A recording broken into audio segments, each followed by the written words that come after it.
ዮሐንስኒ ሃሎ ያደመገ ዮሐንስኒ ሃሎ ያደመገ በሄኖን በጉርበ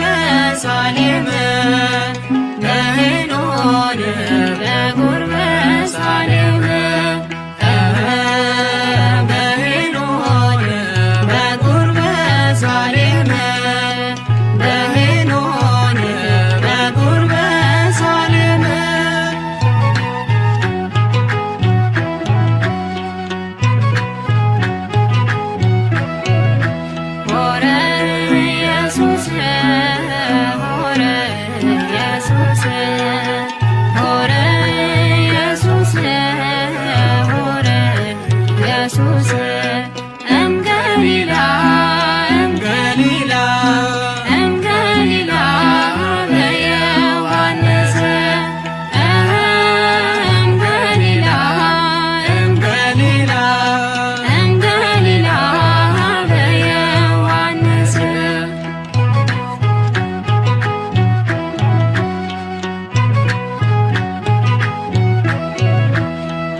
ሰላም ተኸታተልቲ ናይዚ ቻነል ከመይ ትኾኑ ሰናይ ክትኮኑ ናይ ወትሪ ትምኒትናን ባህግናንዩ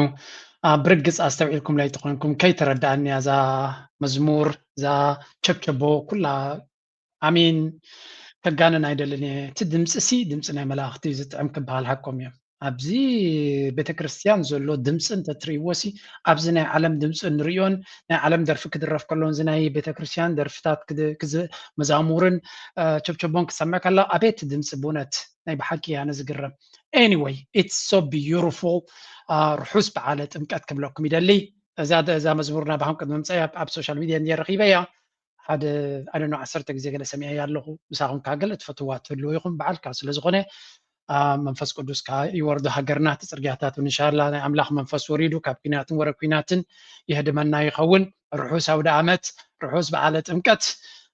ክብል ይደሊ ነቶም ኣመንቲ ክርስትና ንህዝቢ ኤርትራ ድማ እንኳዕ ብዝብቅዓና ዓመተ ሰላምን ንዓመታ ከም ዝዋን ብሰላምን ርግኣትን የፅናሐና ክንብል ንደሊ በዓላትና ምኽባር እውን ኣካል ናይቲ ክንሰርሖ ንደሊ ስራሕ ገይረ እየ ዝወስዶ ኣነ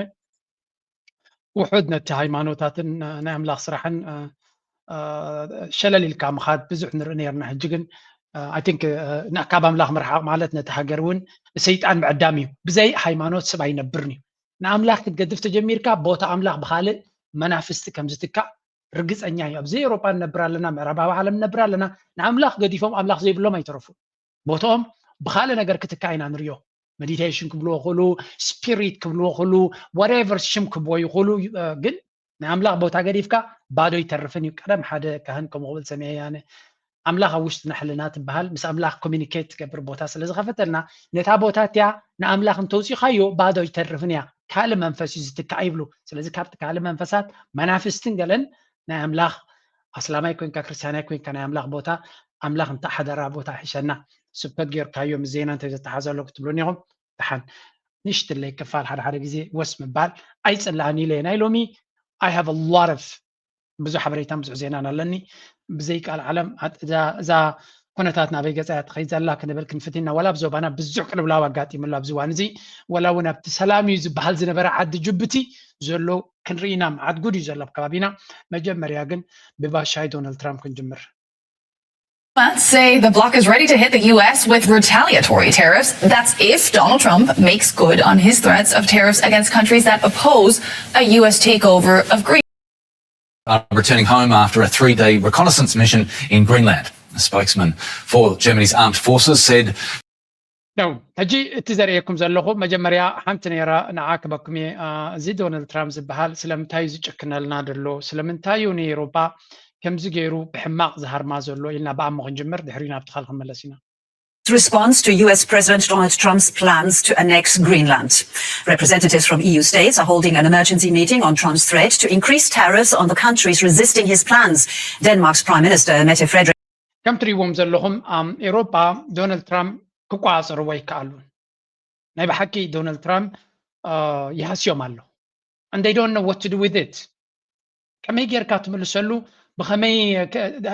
ሃንድል ትገብሮ እንታይ ክትገብር ትኽእል ነዚ ሰብ እዚ ተጠው ንምባል ኣይከኣልዎን ኣለዉ ናይ ብሓቂ ዝተመቓቐለ ሓሳባት ድማ ይጥዕሞም የለን ናብ ካልእ ሽግር ይወስዶም ኣሎ መመሊሱ ድማ ጉዶም የውፅእ ኣሎ ስለዚ እንታይ እንተገበርና ሕሸና ይብለው ሓደ እንግሊዛዊ ጋዜጠኛ ኩነታት ናይ ኤውሮጳ ብሕፅር ዝበለ በዚያ ገይሩ ገሊፅዎ and I want your frank assessment of where we are because frankly I don't think that leaders alone have the answer here. I think you have as much of the answer as the leaders have because we're basically in a really, really dire situation, which was coming towards us for some time. We've taken our eye off the ball. We have a deep disease within Europe, including the UK, which I will come to in a minute. And Donald Trump is the medicine for that disease. And when you take medicine, yes, coercion over Greenland, if you indeed think it is coercion. I could have said tariffs, but some people are 0345. እንታይ እዮም ዝብሉ ዘለዉ እዚ ጋዜጠኛ ንውሕድ በለት ራንት ይብልዎ መረረይ ዝዛረብ ኣብዚ እዚ ሕጂ ወዲቕናዮ ዘለና ጉዳይ መጀመርያ ንህዝቢ ኤውሮጳ ክዛረብ ከሎ እንታይ ይብል ካብ መራሕቲ ተስፋ ይትግበሩ መራሕትና ልክዕ ከማና እዮም ካልእ ዝኾነ ዓቕሚ የብሎምን ክዛረቡ ይኽእሉ ሓረካት ክገብሩ ይኽእሉ ምልክት ክገብሩ ይኽእሉ ግን at the end of the day ክገብርዎ ዝኽእሉ ድሩት ይብል ኤውሮጳ ዲቕ ዝበለ ሽግር ኣለዋ ሕማም ኣለዋ ፀገም ኣለዋ እዚ ፀገም እዚ ድማ ዶናልድ ትራምፕ ምምፁ ዝሃርመና ዘሎ ኩነታትና ስለ ዝፈለጠ ኩነታትና ስለ ዘንበበ እዩ ሕጂ ኣብዛ ዘረባናቱ ንውሕድ ዝበለት እያ እንተዝረኽባ ግን ንግሪንላንድ ሂድና እንተተኻረጅና ሓይሽ እዩ ዝብል ዝገርም እኮ እዩ The Institute of Export and International Trade said, struggling group chief economist at Capital Economics when structural investment was which is completely, in my view, not really going to come to pass, which is this. You either push back hard economically and stop pussyfooting around with Trump and actually engage in an economic trade war. That's going to mean pain and that's going to mean potentially ourselves. So we either push... ብሓፈሻ ኒ ዶናልድ ትራምፕ ክንገጥሞ ይንኽእል ኢና ኣይዋፅአናኒ ብዙሕ ሓደጋታት ከምፃልና ኣብ ቁጠባና ነቲ ኦልሬዲ ኣብ ሓደጋ ዘሎ ቁጠባናትና ስለዚ እታ ካልይቲ ኣማራፂት ክትከውን ትኽእል ንግሪንላንድ ዲልና ምስ ኣሜሪካ ክንበኣስ ትኽእል ዶ ይትሕቶ ንግሪንላንድ ዲልና ንኔቶ ከነፍርሶ ንኽእል ዶ ኣይመስለንን ኢሉ ኮንክሉዥን ዝገብር ዝሕዝን እዩ ዴንማርክን ከምኡ ይኮኑ ፅበዩ ዘለው ፅንዕ ዝበለ ግብረ መልሲ ክወሃበሉ ዝኽእል መንገዲ ካልኦት ኤውሮጳውያን ካብ ፈረንሳ ዝበሃል ዘሎ ክንሰሜና መጀመርያ ግን መስሓቅ እውን ክኾነኩም ስለ ዝኽእል ጀርመን ዝገበርዎ እዩ German soldiers are returning home after a 3-day reconnaissance mission in Greenland. A spokesman for Germany's armed forces said the next step was to coordinate with NATO partners on how to strengthen the bloc's presence in the Arctic and North Atlantic. 8 European NATO allies deployed troops to the autonomous Danish territory. Donald Trump has responded by እንታይ ስከኢሎሞም ኣቶም ሰባት እዚኦም ሃገር እዚኦም ሲ እንታይ ኢና ክንብሎም ዞም ኤውሮጳ ንዴንማርክ ሓራ ከውፁ ወይ እውን ሓይሊ ከንፀባርቑ ኢሎም ዝኸዱ ኣብኣ ከለዉ ከብታት ረኣኹማ ኣነ ከምስኻ የበይቲ ሓደ እንታይ ልፅሒፍስከ ጀርመን ብሊትስክሪግ ኢን ግሪንላንድ ከምዛ ማሕታ ዝኾነ በርቃዊ መጥቃዕቲ ናይ ጀርመን ኣነ ስኻ የበይተ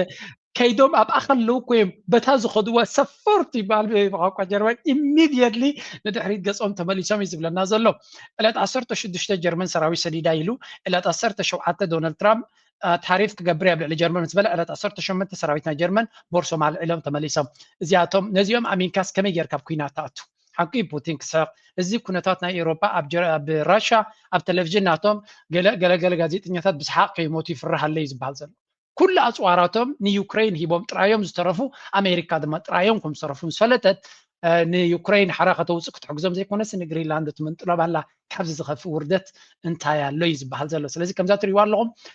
ክልተ መዓልቲ ገይሮም ንዶናልድ ትራምፕ ከፈራርሑ ኢሎም ዝኸዱ ኣይኮነን ጥይት ክትኮሱ ዶናልድ ትራምፕ ታሪፍ ምስ በለ ኣባ ከለዉ ሕቋኻ መሊስካ ንድሕሪት ህድማ ማለት እዩ እዚኣያታ ጀርመን ካተሓያል ትበሃል ወይ እውን ብቁጠባታ ሓዛ ሓያለት ናይ ሓይሊ ምልክት ክትከውን ዝግባእ ሃገር እያ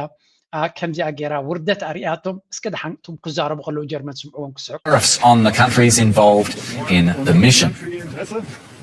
Now, DW's political correspondent Jenny Graham joins me in the studio to talk about this. We should get specific. What kind of mission was that, Jenny? And did the Bundeswehr leave earlier than planned? This was a reconnaissance mission and really a short assessment mission to get a sense of the situation in Greenland. There's been speculation here in the German media that the soldiers left in somewhat of a rush, but really this trip was only meant to last just a couple of days. ኣታዝያ ሰብ ኮዲ ሰብ ከተታልል ያ መፅያ ዘላ እቲ ቀንዲ ዕላማ ዝኸዱሉ ተልእኾ ፈፂሞም እዮም ዝመለሱ ዘሎ ኢላ ክትእምን እያ ትፍትን ዘላ ኖ ቀዳማይ ነገር 50 ሰባት እዮም ሰዲዶም ጀርመን ጥራይ ኮነ ሙሉእ ኤውሮፓ ኣዋፂኦም 50 ሰባት ሰዲዶም ሽዑ ዶናልድ ትራምፕ መራር ዝኾነ ታሪፍ ክበኩሜ 10% ካብ ዕለት 1 ወርሒ 2 እንድሕሪ ነክፈረግ ኢልኩም ድማ ኣብ ወርሒ 6 ናብ 25% ከደይበ ኢልዎም ጀርመን ቁጠባኦም ኣብ ኢዶም ክሓብዮም ቀሪቡ ስለ ዘሎ ሰፖርት ኢሚዲየትሊ ቦርሳኹም ጠርኒፍኩም ነፋሪት ክሳብ ምሰደልኩም ኣይፀበዩ ናይ ህዝቢ ነፋሪት ጌርኩም ውፅኡ ኢልዎም ነዚኦም ኣሚንካ ኣብ ሓደ ኩናት ክትገጥም ምሕሳብ ክሳዕ ክንደይ ሓደጋ ምዃኑ ክትፈልጥ ኣለካ እዚ ከንታዮም ክብሉ ቀኒዮም ዩሮፒያን ሶሊዳሪቲ ሓያል ግብረ መልሲ ክንህብ ንኽእል ኢና ዶናልድ ትራምፕ ክንገጥሞ ንኽእል ኢና ኣሜሪካ እኮ ይብልዎም ነይሮም ኣብዚ ስምዕዎም ብቴሌቭዥናት ናቶም ገይሮም ዝላገፅሎም ዝነበሩ ሓቂ እዮም ክላገፅሎም ሓደ ናይ ኣሜሪካ ስካት ቤሰት ተባህለ ናይ ትሬጀሪ ሰክረታሪ ኣብ ምሕደራ ናይ ዶናልድ ትራምፕ ዘሎ እንታይ ኢሉ ኤውሮፓ ክትሰምዕ ከለኻ ድኽመት ኢኻ ትሰምዕ ኣሜሪካ ክትሰምዕ ከለኻ ሓይሊ ኢኻ ትሰምዕ ኢሉ ኣሚን ሂዝ ኖት ሮንግ ጌጋ ኣይኮነ እንተ ሓበሬታ ኤውሮፓ ባዕሎም ነፍሶም ብራንድ ናቶም ብራንድ ኤውሮፓ ዝብልን ድኽመትን ሕንፍሽፍሽን ሓይሊ ዘይምህላውን ርሙስነትን ይደስምዕ ብወታደራዊ ዓይኒ ብቁጠባ ካልእ ክትብል ትኽእል ኢኻ ብወታደራዊ ዓይኒ ኤውሮፓ ማለት ድኹም ዓቕሚ ዝበሃል ዘይብሉ እዩ ዘስምዕ ኣብዚ እዋን እዚ ኣብ ዘበና ሓይሊ ስለ ዘለና ድማ ኤውሮፓ ተሰማዕነት የብሉን እዚ ድማ ንኤውሮፓውያን እንታይ ከም ዝብሉ ይፈልጡን እዮም እንታይ ከም ዝገብሩ እውን ክሊር ላይ ይፈልጡን ዶናልድ ትራምፕ ኮረጊርዎ እዩ ቃል ብቃሉ እንታይ ከም ዝገብሩ ይፈልጡን እዮም እዚኦም ኢሉ ናበይ ከም ዝኸዱ እንታይ ዕላሞም ኣይፈልጡን እዮም ኢሉ እንተዝፈልጡ ነይሮም እንታይ ክመፅኦም ከም ዝኽእል መገመቱ ነይሮም እንተትግምት ኮይንካ ድማ ዶናልድ ትራምፕ ዓፀፅንሒ ዝሃልሞም ዘላ ብስምዑ ሓደ ናይ ፈረንሳይ ጋዜጠኛ እቲ ኩነታት ክገልፆ ከሎ National Affairs commentator Doug Herbert, who's joining me here on set. Doug, the UK and the rest of Europe, I mean, they're in a real bind on this. It figures out how to respond, really, to Donald Trump's threats over Greenland. It's true, Stuart, and the reason it's a real bind, a real dilemma. There have been dilemmas before. There have been crises before in the 1 year since Trump returned to the White House. In that transatlantic relationship, it's become not just bumpy, it's been in grave crisis and some fear that it could collapse altogether, and that NATO could go out the window too. The question for Europe is, it's እንታይ ዝብል ዘሎ መጀመርያ እዚ ድራማ እዚ መጀመርያ ኣይኮነን ኤውሮፓሲ ሓድሽ ድራማ ኣይኮነን ኣጋጢምዋ ዘሎ እዚ ድራማ እዚ ዶናልድ ትራምፕ ካብ ዝመፅእ ብተደጋጋሚ ዘጋጥመና ዘሎ እንቅፋትን ሽግርን እዩ ሓድሽ ነገር ኣይኮነን ብኻልእ ኣዘራርባ ዶናልድ ትራምፕ ካብ ዝመፅእ ሲ ሊስታ ነዊሕ ዝፅብፅብ ክሳዕ ክንደይ ከም ዝሃረሞ ስለዚ ኤውሮፓ ኔክስት ሙቭ ናቱ ክግምት ዘይክእል ክንዲ ምንታይ ዕውር ንዕውር ክመርሖ ከሎ ይብል ቅዱስ መፅሓፍ ኣብ ገለ ክፋል ኢየሱስ ክርስቶስ ይመስለኒ ዕውር ንዕውር ተመሪሕዎ እንታይ ተተሓሒዝካ ኣብ ደልሃመት ኣብ ህጉም ፍልም ትብል ዕውር ንዕውር ክመርሖ ይክእል ክመርሖ እንተጀሚሩ ድማ ተተሓሒዝካ መወዳቱ ናበይ ምዃኑ ትፈልጥ ኢኻ ስለዚ እዛ ጉዳይ ንሪኦ ዘለና መራሕቲ ናይ ኤውሮፓ ዓይኖም ስለ ዝዓወረ ድዩ ኣእምሮም ስለ ዝዓወረ ድዩ ወይስ ክዓውሩ ስለ ዝመረፁ እዚ ጉዳይ ዘጋጥሞም ዘሎ ደጋጊሙ ኣብ ውሽጢ ኣዋርሒ ዝደጋገም ዘሎ እዚ ኢቨንት ኩነታት እዚ ይደጋገሞም ኣሎ ከመሃሩ ግን ኣይክእሉን እዮም ዘሎ like they have to find a new method حدش منجدي حدش طباب حدش أجاباب جيرم دونالد ترامب كملسولو كخلولهم دقيمو خيمة صعب هاي قبرون يمكن فرهز بحال عفرهت طويل كات قبرون نكر نيروبا انتايك عند زفرهم زلون دهرنا لما فلوتي أمريكا تقبرون نكر يكونن مصر الشاب بعلم زوج أحتر ووس أجمي زخلص أجم كوينوهم زلوا ترجم لهم مس بوتين أب كوينات أتيوم الله أب زي وات سلمي سلزي أمريكا دما دخمتهم عن بيبا تحرم الله نابز بلوي بلوم تبعينهم سلزي لبنان تلاقى بوتين نتوينات أو قبل يدلله go talk to him كيف كذا زارم دبلوماسي جمر زرب جمر ولا نحسوت أيامنا كان نديجن زرب تجمير كا نأمريكا تقطع قبل لا تغلي لكن I don't know نحن ترى سبعة زرب دعنا زلوا نجار common sense سخونة ፍሉይ ርቀት ዘየልዮ ክገብርዎ ኣይከኣሉን ቶም ኤውሮጳ ስለዚ ኣብ መወዳእታ እታ ሓንቲ ዲፕሎማት ናቶም ዝፀሓፈቶ ከርእየኩም እንዴ it's just embarrassing ወላ ሓንቲ እኳ እዮም ክገብሩ ዘይክእሉ ግን ያ መዋረቲ እዮም ክትብሎም ትኽእል ኢኻ ስምዑ ሓንቲ እዚ ፅብቕቲ ዘረባ ዛረባ The question for Europe is, its operating procedure until now, its sort of default mode has been, you do not confront Donald Trump. What you do is you try to appease him, you try to flatter him, you try to cajole him. You just mentioned British Prime Minister Keir Starmer. We'll remember that he went famously to the White House, sat down in the Oval Office, pulled that invitation from Prince Charles out of his pocket, for another state visit. That has been sort of almost the analogy for the European approach to Trump. And the question is right now, the Greenland issue, if you want a crisis, whichever word you want to use, it comes down to Europe's own sovereignty, a European member's own self-determination, its own rights, its own... ብሓፈሻ ከም ትሪእዎ ዘለኹም ኤውሮጳውያን ዝመረፅዎ መንገዲ ክሳብ ሕጂ ይብል ንዶናልድ ትራምፕ ምሕጓስ ንዶናልድ ትራምፕ ዝበሉ ሕራይ ምባል ንዶናልድ ትራምፕ ዘይምቕያም ዘይምቁጣዕ ዝብል ፖሊሲ ከም ፖሊሲ ደረጃ ብኡ እዮም ዝካየዱ ዘለው ዶናልድ ትራምፕ ድማ ነታ ዝገብርዋ ዘለው ፈሊጡ መመሊሱ ክሓርሞም ኢና ንርኢ ዘለና ስለዚ ንሳቶም ኣንፃሩ ንክኸዱ ዓቕሚ ከም ዘይብሎም ስለዝፈለጠ እንታይ ዝብል ዘሎ ሓንቲ ፅሕፍቲ ውፅእ ኢለንቀነ ምክንያት እንዲስ ንቐኒዩ ንዴንማርክ ነታ ግሪንላንድ ዝወስዳ ዘሎ ንናሽናል ሴኪሪቲ ናትና ትብል ጥራይስ እኽልቲ ነበረት ትስዑሽ ሕጂ ሓዳሽ ምክንያት ደልዮም ረኺቦም እንታይ ኢሎም ኔቶ ነዚ ዴንማርክ ዝበሃል ሃገር ን20 ዓመት ኣብ ግሪንላንድ ዘሎ ሴኪሪቲ ክሕይሎ ተሓቲትዩ ዴንማርክ ድማ ክትምልስ ኣይከኣለትን ስለዚ ዓቕሚ ዘይብልካ ድማ ክትቋፀሮ ስለዘይትኽእል ንሕና ጥራይና ክነውሕሎ ሰ ንኽእል you have to get the Russian threat away from Greenland ተባሂሉ ይሕተት ነይሩ Unfortunately, Denmark has been unable to do anything about it. Now it's time and it will be done. بعلنا خنقبرينا يزبل زلو. لذي نريو زلنا كونتا دنمارك إذا قبول نجار يكون بمبال دنمارك أوروبا مسيوم أبغنهم دو كلهم يدليلو من يوم توم أوروبا مسيوم دويلهم كتحنو خازخلو. مغنياتو حنتي دونالد ترامب بزي أيام دشكوان يروم كم زي نوبل برايس كتوصليها. نوبل برايس كتوصل سلو زخونكا نسلام تعاري لو ما عمت ملت سلام نخبز شدشت كوينات توابيله شوعات كوينات توابيله نابل زي من زنبري I have won جنتا إلى الدابة سيد لهم يزبال زلهم I am done thinking about peace أتو زمان أب أمريكا زلون بريزنت يسترنا تريخات من تا نوبل برايس ناتكم أما عكوركم وتوبك أنا دعرج بزع سلام هيقدسني هاتكم سويلكم درامات سلو تقبروا ناي سلام حساب يبلين دحرجيلو Trump just told the Norway's PM Jonas Gahr مالتيو store he is not obliged to think purely of peace anymore. He blames Norway for not giving him Nobel Peace Prize and says he can now focus on what's best for the US instead. In his message, the message was reportedly forwarded by NSC National Security Council staff to multiple European ambassadors addressed to their heads of state. لازم تايزل زلو نتي President Madia Jonas ilu considering your country decided not to give me نتي ناي سلام Peace Prize كتبن زي ممراتا prize for having stopped شو منتو كنات توبي لخلوه دحرجي أنا بزعبا سلام كحسب أي كددني بزي مثلا من قد كقتله although it will ولو كاب بزعبا سلام ناي سلام الأخي أنا يزول نفسه but can now think about زعبا أمريكا تراي كحسب كمان ما قصيرو Denmark cannot protect the land from Russia or China and why do they have the right of ownership anyway نجرينلاند كلا خلوا لا يقولون هم دنمارك بنفسه كم يجي رامي وانا نتجاي نجرينلاند توهيبهم إلو كوي دبدة بتصحف زلوا زخواني يكون حقي كم يجي هجرات بخمي كوي منز قد ساي كون دونالد ترامب كم زاتري وزر لهم أتا نوبل برايس بال جيركم درامات فترة وازن بركم عيدل يعني مهنياتو أتا نوبل برايس زهبكم ما نا فنزويلا زنبرت سويتي كيدا كم هي عبد دونالد ترامب يباتو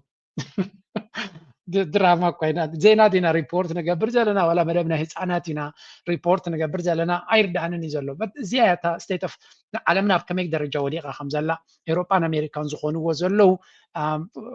كم مسحق توسط كيا دي يسحق سل زخون يكون يسحق نقر بزعي زلو يسحق تخلي دونالد ترامب هجر عباي هجرنا على مريحي لزخود زلو نايقول عوص او تاد مسلقن حتى كان يادما سلازي كابزيا ازي سبزي بزخوني يكون من قد تطو كبلو يقولون يم اتوم تطو كبلو يلوم دسودو سراويتهم دما كم زازراهم يم اتو كبلون وص كبلون حنت غينا بعد جرمن مالتي سلازي دونالد ترامب ኣብ ቬኔዙዌላ ዝገበሮ ኣመናይ ኣሻዲንዎ ዘሎ እቲ በፂሕዎ ዘሎ ስምዒት ድማ ብፍጹም ጥጦ ከተብሎ ከም ዘይትኽእል ዝከኣል ከም ዘይኮነ እዩ ዝንገር ዘሎ ስለዚ ዴንማርክ ህፁፅ ኤውሮጳ ህፁፅ ኣኼባ ክገብሩ ምዃኖም ኢመርጀንሲ ሚቲንግ ክግበር ምዃኑ እዩ ዝንገር ዘሎ እንታይ ክገብሩ ይኽእሉ እንድዒ Honestly speaking, I think you must follow more than one track. I mean, we have been asking since the very beginning of this to have a constructive dialogue with our American ally and friends, free from social media and headlines and strong words. But then, at the same time, of course, we need the European Union to respond. I will not develop that. On EU leaders to convene in the coming days. ከም ትሪእዎም ዘለኹም ኤውሮጳውያን ክእከቡ ከም ዘለዎም እቲ ናይ ዶናልድ ትራምፕ ኣብ ድራማታት ኣብ ሶሻል ሚድያ ዝግበር ዘሎ ካብ ወፂና ገለ ሃናፂ ዝኾነ ዝርርብ ክንገብር እንተንኽእል ዝበሃል እዩ ኤውሮጳውያን ሓድሽ ናይ ህፁፅ ኣኼባ ፀዊዖም ኣለዉ እዩ ዝበሃል ዘሎ ኣብታ ህፁፅ ኣኼባ ክሰማምዑ ከም ዘይኮኑ ፍሉጥ እዩ Donald Trump news, meet the press. We are not going to outsource our national security. We are not going to outsource our hemispheric security to other countries. And if there were an attack on Greenland from Russia, from some other area, we would get dragged in. So better now, peace through strength, make it part of the United States. Denmark and the other 7. Country was a lohom zi amaharnay ካቢነ መንበር ናይ ካቢነ ኣባል ካቢነ ናይ ኣሜሪካ እዩ ኣብ ትሕቲ ዶናልድ ትራምፕ ከም ትሬጀሪ ሰክረታሪ እዩ ንሕና ናሽናል ሴኪሪቲ ናትና ዘገድሰና ኣብ ልዕሊ ካልኦት ብናይ ካልኦት ድኹማት ሃገራት ጌርና ሃገራዊ ድሕነትና ከነውሕስ ኣይንኽእል ኢና ስለዚ ግሪንላንድ ኣቢድና ክትኣቱ ኣለዋ እዚ ነገር እዚ ድማ ኤውሮጳውያን ተፃቦታቶም ተግደልዎ ይሓይሽ ብከምዚ መንገዲ ክዕወትሉ ይክእሉን እዮም ትርጉም እውን የብሉን እናበሉ እዮም ዝምልስሎም ዘለዉ ተኻለይቲ ጠመተ ድማ ናብ Irania, Iran demaziat masir. People like they have in the past, we will get involved. We'll be hitting them very hard. We've been told that the killing in Iran is stopping, and it's stopping. And there's no plan for executions or executions. So I've been told that a good authority. Okay, is the president's position on the Iranian regime softening, or is his more subdued tone the last couple of days the quiet before the storm? Well, let's bring it back to our panel to see what they think. Welcome back, panel. ከም ትሪእዎ ዘለኹም ጉዳይ ናይ ኢራን ብፍላይ በቲ ሚድያ ናይ እስራኤልን ሎቢ ናይ እስራኤልን ፅልዋ ናይ እስራኤል ዘለዎ ፖለቲካዊ ኤሊት ናይ ኣሜሪካ ድፊት ይግበረሉ ኣሎ ናብ ኢራን መጥቃዕቲ ንክግበር መንግስቲ ዶናልድ ትራምፕ መጥቃዕቲ ንክገብር ስጉምቲ ንክወስድ ርኡይ ዝኾነ ፀቕጢ ይግበር ከም ዘሎ ኢና ንርኢ ዘለና ስለዚ ዶናልድ ትራምፕ ገለ ነገር ክገብር ኣለዎ ዝብል ኢና ንርኢ ዘለና ወላ እኳ ተን ሃገራት ዓረብ በዓል ቀጠር ከምኡውን በዓል ስዑድያ ዝገብርዎ ዘለዉ ፃዕሪ ኩናት ረብሓ የብሉን ኣየዋፅን ይክብሉ ከለዉ ኢማራት ብግምጣሉ ኢራን ክትረማ ኣለዋ ክትሓበር ክእል እያ ትብል ዘላን ዶናልድ ትራምፕ ንምሕጓስ ዝያዳ ንእስራኤል ንምሕጓስ ማለት እዩ እስራኤል ከዓ ግድን ክረም ከም ዘለዎ እዮም ዝነግሩ ዘለዉ ስለዚ እዛ ጉዳይ እዚኣ ናይ ኢራን ናበይ ገፃ ክትከይድ ከም ትኽእል ምዕዛብ ዘድልያ እስከ ንሽተይ ንስማዕዮም ድሕሪኡ ካብ ኢራን ዝመፀ መልሲ ድማ We know there are more military assets moving to the region. Absolutely. If I was a betting man, I would be taking the over on the Ayatollah anytime soon. I mean, I think this particular instance we saw last week was less retreat and more restraint. I think, the president doesn't love taking pictures, to use baseball parlance, but this one was a little outside the strike zone. I think what you saw was the Iranian security. ከምዚ ዝብልዎ ዘለዉ ብዙሕ ምንቅስቃሳት ናይ ወታደራዊ ዓቕሚ ናብ ኢራን ገፁ ይንቀሳቀስ ስለ ዘሎ መጥቃዕቲ እውን ከጋጥም ከም ዝኽእል እዩ ዝንገር ዘሎ ብካልእ መዳይ ድማ ኢራን እውን ነዚ ኩነታት እዚ ኢዳ ጣሚራ ትፅበየላን እንተመፂኹም ኣይም ሬዲ እያ ትብል ዘላ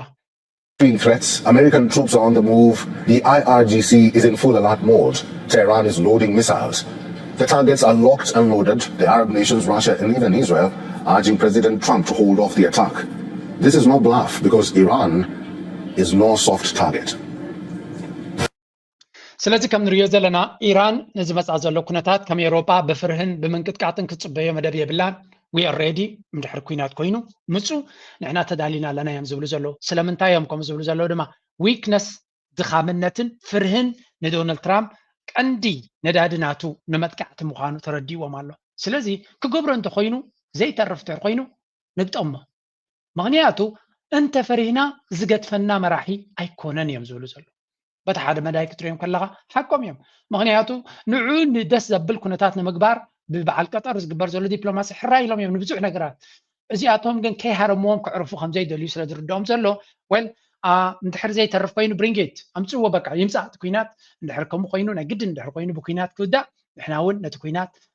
ዕድልና ክንሪየሉ ንኽእል ኢና እንተወሓደ ንዓኻትኩም ዳመጅ ክንፈጥር ንኽእል ኢና እዮም ዝብሉ ዘለዉ ቀጠር ከዓ ብካልእ መንገዲ ንኣሜሪካ ማለት እዩ እንድሕሪ እቲ ኩናት ግድን ክትገብርዎ ትደልዩ ኣለኹም ንዓና እቲ ኩናት ዘዋፅአና ኣይኮነን ስለዚ ሪስክ ኣለዎ እቲ ኩናት ንዓና ካልእ መዋፅኦ ክግበረሉ ዝኽእል መንገዲ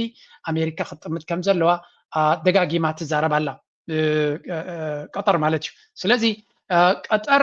ኣብ ኩናት ክትሳተፍ ከም ዘይትደሊ ወይ እውን ነቲ ቤዝ ናታ ንኣሜሪካ ክጥቀምሉ ከም ድሌቶም ክገብርሉ ትደሊ ከም ዘየላ እዩ ዝንገር ዘሎ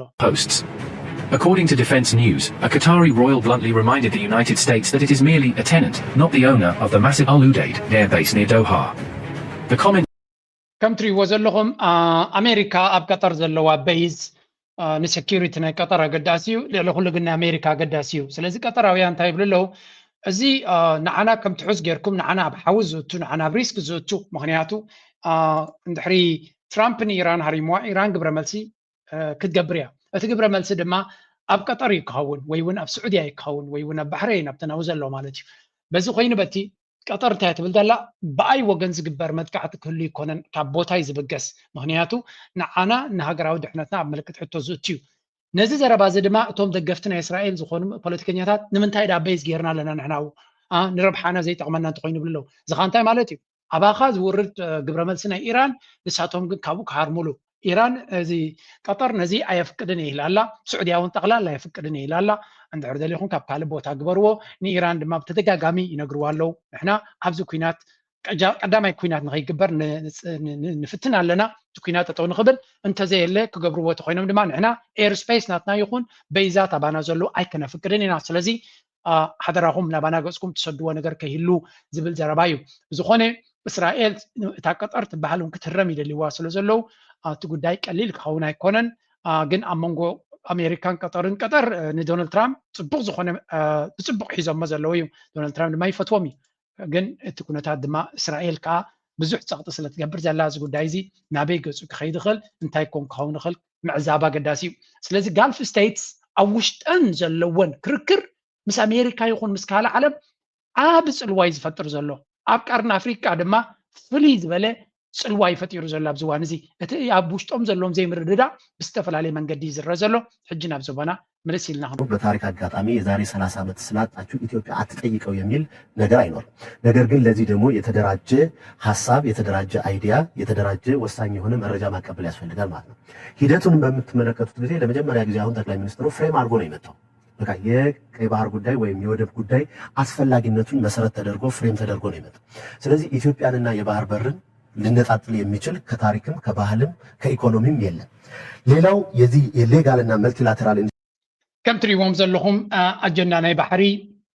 ብርግፅ ድማ ሓደ ነገር ንፁር ብወገን ኤርትራ ምዃኑ ኣጋጣሚ ኮይኑ ቅድሚ 30 ዓመት ግርም ብኣጋጣሚ ኮይኑ ሲ ሕማቕ ለይቲ ሓዲሮም ኮይኖም ሲ ቅድሚ 30 ዓመት ኣብ ደገ ባሕሪ ዝኸሰርናዮ ቅድሚ 30 ዓመት ዝኸሰርካዮ ናይ 30 ዓመት ቃልሲ ዘምፅኦ ነገር እዩ እቲ ቅድሚ 30 ዓመት ዝኸሰርናዮ ኣብ ደገ ባሕሪ ትብረ ዘለኻ ህዝቢ ኤርትራ ን30 ዓመት ሕርተት ዝበለሉ እዩ 30 ዓመት ደኺመ ብቕልፂ ማይ ኣረጋጊፀ ኢሉ ድማ ተሓጒሱ ሳዕስዒ ጥራይ ዘይወድኦ እንታይ ዳ ብሕጋዊ መንገዲ ብኣካይዳ ናይ ዓለም ናይ ብሓቂ በዚኣ ነጥቢ እዚኣ ኢለኩም እየ ንዘለኣለም ኤርትራ ክሳብ ዘላ ነቲ ሰውራዊ ወለዶ ሰውራ ናይ ኤርትራ መራሕቲ ናይቲ ሰውራ ናይ ኤርትራ ዓብ ክብሪ ክህልወና ይግባእ ብዛዕባ ኤርትራ ትሓስብ ተኮይንካ በዛ ነጥቢ እዚኣ ጥራይ ንሓደ ፀላኢኻ 30 ዓመት ተቃሊስካ በረኻ ፀኒሕካ ለይትን መዓልትን ተዋጊእካ ስዒርካዮ ከተብቅዕ ብዛዕባ ፅባሕ ንጎ እንታይ ገብረኒ ኢልካ ኩሉ ሰብ ክበፅሖ ዝኽእል ደረጃ ኣይኮነን ግን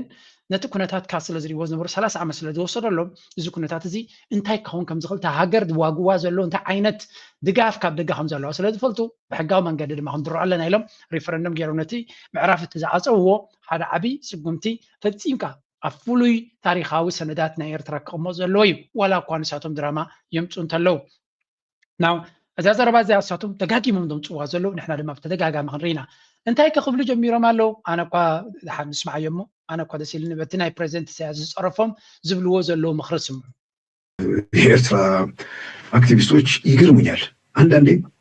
ሰዎች ወጣ ብለው ማሰብ አለባቸው። ከሆነ በኋላ መንፈቅፈቅ ነው የሚሆነው። የሚጠቅም ነገር አይመስለኝም። የኢትዮጵያ መንግስት ምንድነው ለማኝ፣ ፈሪ፣ ስስታም የሚሉ ቃላትን ሲተነትኑ ሰማዕታኖች አክቲቪስቶች የፕሬዝዳንት ኢሳያስ ይሄን ማለታቸው ለማኝ የሚለው ለምሳሌ ሲተነትን አንዱ የኤርትራ መንግስት ጋር ልታረቅ ብሎ የኢትዮጵያ ጠቅላይ ሚኒስትር እየለመነ ነው ለማኝ እንታይ ዝብል ዘሎ እዚ ሕጂ ንኤርትራውያን ኣክቲቪስትስ ከማኽሪ ኢሉ ዝመፀ እዩ ገለገለ ኣክቲቪስትስ ናይ ኤርትራ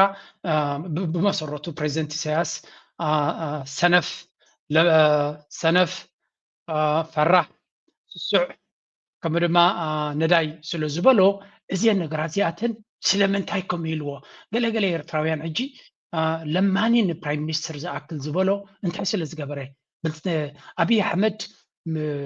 ኣዛርቡኒ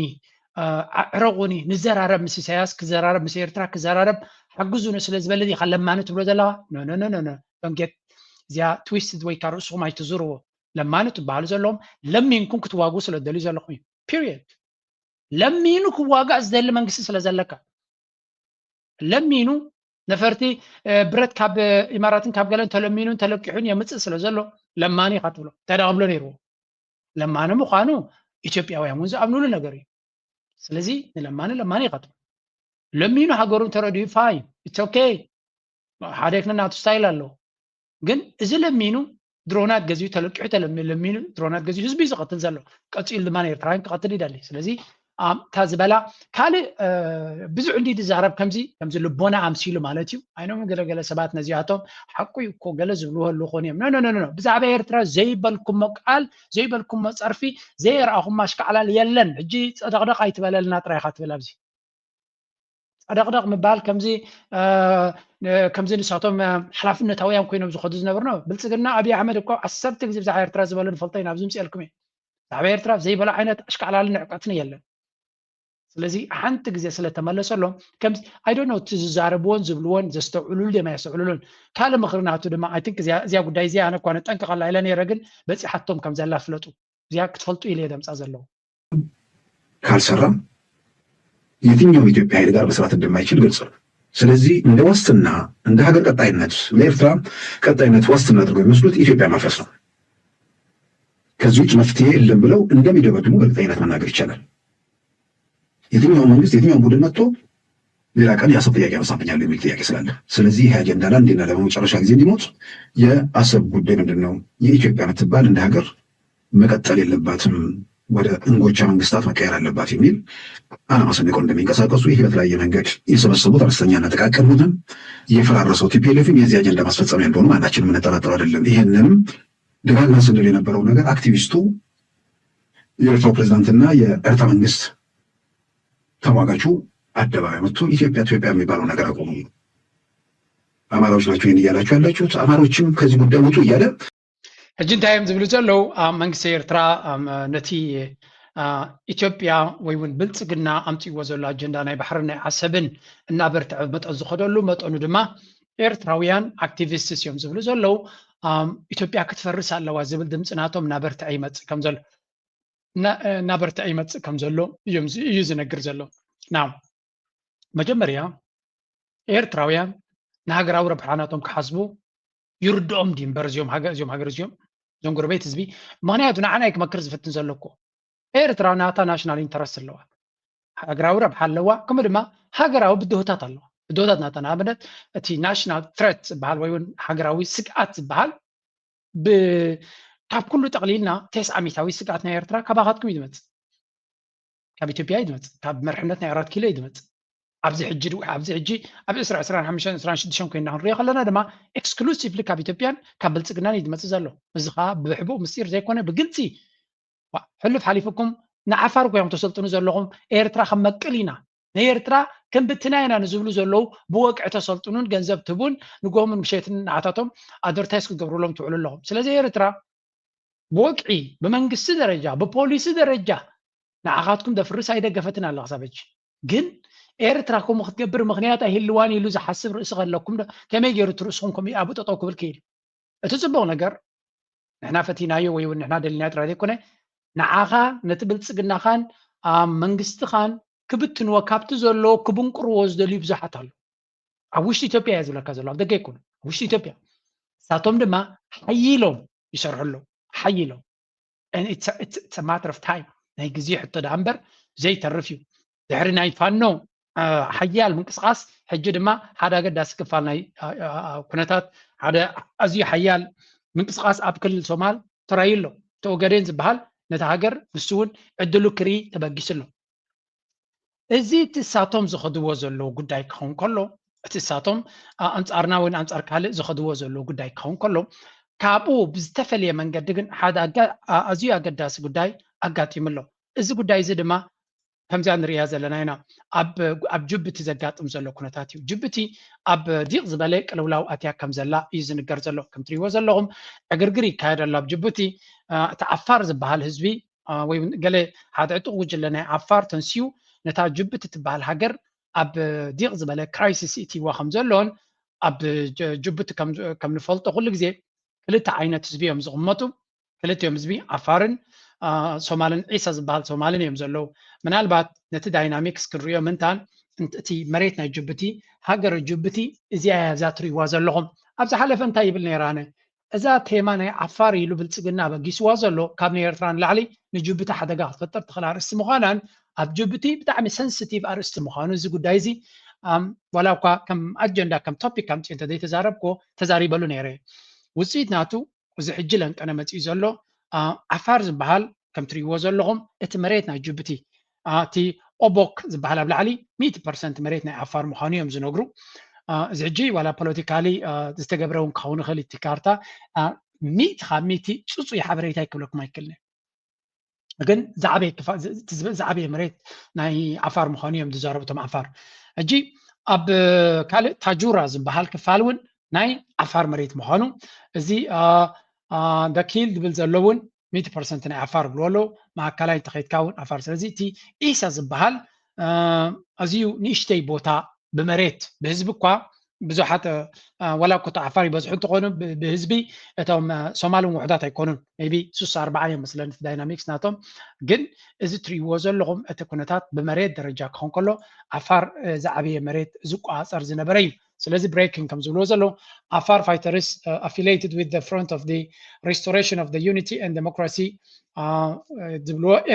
FRUD ዝበሃል have reportedly blocked key transport routes linking Ethiopia and Djibouti, disrupting a vital regional corridor. ስለዚ ነቲ መስመር ናይ ንግዲ ምስ ኢትዮጵያ ዘለዎም ኮላይ ዓፂኦም ከም ዘለው እዩ ዝንገር ዘሎ ኣብዚ ብሬኪንግ ኒውስ the Afar rebel group ከም ትሪእዎ ዘለኹም እዚ ናይ ዓፋር ጉጅለ ዕጡቕ ጉጅለ ነይርዎም for the rights of Afar people of Djibouti who make up 80% ዝጅ ተጋነነ maybe 60% መስለኒ and the land mass of 55% of the population today engage in a military ብወገን ኢትዮጵያ እዚ ጉዳይ እዚ እውን ኣጀንዳታት ምስ ናይ ዓፋር ዝብልዎ ዝነበሩ ይደፋፍኡሉ ኣለዉ እዮም እንታይ እቲ ናቶም ረብሓ ይፈለጥኩን ህዝቢ ሶማል ድማ ብግምጣሉ ሓድነትን ገለ ኣክቲቪስት ናይ ሶማል ኣብ ጉዳይ ናይ ጅቡቲ ሓድነትን ርግኣትን ናይ ጅቡትን ክሕሎ ክብሉ ርየ ነይረ እዚ ጉዳይ እዚ ግን በብዙሕ መንገዲ በብዙሕ ኣንግል ክትሪኦ ትኽእል እዩ so እስከ እንታይ እዮም ዝብሉ ዘለው ኣብ ካልእ ቪድዮ እውን ነይራትን ከሪአኩም ክፍትነ እቲ ዘጋጠመ ዝበሃል ዘሎ ዕግርግር ዳርጋ ዓብይ ከምዚ ቫይራል ኮይኑ ነይሩ ብፍላይ ቅድሚ ዝተወሰነ ሰዓታት ዳርጋ ብዙሓት ኣክቲቪስትስ ብየማንን ፀጋምን ፖስት ክገብርዎ ይርኢ ነይረ እቲ ኩነታት ዴቨሎፕ እናገበረ ዝኸይድ ዘሎ እዩ ግን ሩይ ዝኾነ ምንቅስቃስ ገለ ክፋል ናይ ትዕጡቕ ጉጅለ እውን ናብ ክልል ሶማል ከም ዝኣተወ ዝገልፅ ሓበሬታ እውን ነይሩ ሕጂ መንግስቲ ጅቡቲ ነዚ ጉዳይ ብሎ ኣለወድ የብሉን ኣብ ካልእ በይኑ ክረአ ዝኽእል ኮይኑ እቲ ጉዳይ ግን ኣብ ኩነታት ናቶም ኣብ ጉዳይ ናይ ሶማሊላንድ እውን ኢድ ነይርዋ ጅቡቲ ንኣብነት ኣብ ሶማሊላንድ ብዙሕ ነገር ክገብር ቀድኒ ዑመር ገለ ከምኡ ድማ ናይ ብልፅግና መራሒ ኣብኡ ኣትዩ ነይሩ ስለዚ ኣብዚ ሓንቲ ኢትዮጵያውያን ሪፖርት ዝሃብዋ ምስ ብቐጥታ ክትተኣሳሰር ትኽእል እያ ክንብል ኣይንኽእል ኢና ግን ንምትእስሳር ግን ዘለዋ ኣርእስቲ ከሪአኩም ክፍትነ ኣብ መንጎ ኢትዮጵያን ግብፅን እውን ተቐርቂራ ከም ዝቐንየት ዝረኣናየ ጉዳይ እዩ ሚኒስትር አብይ አህመድ ጅቡቲ ደርሰው ከተመለሱ ከቀናት በኋላ ግብፅ የጅቡቲውን ውጭ ጉዳይ ሚኒስትር ወደ ካይሮ ጠራች። ለምን? እስኪ ዝርዝሩን በአጭሩ ልንገራችሁ። እሁድ ዕለት የኢትዮጵያ ጠቅላይ ሚኒስትር አብይ አህመድ ወደ ጅቡቲ ሄደው የጅቡቲው ፕሬዝዳንት ኢስማኤል ኦማር ጌሌ አቀባበል ከተደረገላቸው በኋላ በጠቅላይ ሚኒስትሩ በቆይታቸው የሁለቱን ሀገራት ትብብር በማጠናከር ነበር። የውጭ ጉዳይ ሚኒስትሩ ሀገራት ጫፉን ከከፈቱ ጠቅላይ ሕጂ እንታይ እዩ ዝበሃል ዘሎ ኣብዚ ሓለፈ እዋን ጅቡቲ ሓደ ኣዝዩ ሴንሲቲቭ ዝኾነ ምንቅስቃሳት ትገብር ነይራ ኢልና ጅቡቲ ምስ ግብፂ ብልፅግና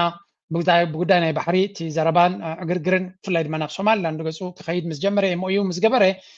ምስ ግብፅን ከምኡ ድማ ምስ ስዑድያ ዓበይቲ ዲልስ ከም ዝገበረ ይዝንገር ብግምጣሉ ብልፅግና ናብትን ኢላ መወዳእታ ናብ ጅቡቲ ከም ዝኸደ ዝዝከር ኮይኑ ዝያዳ ኣብታ ኣጀንዳ ናይ ዓፋር ዝደፍኦ ዝነበረ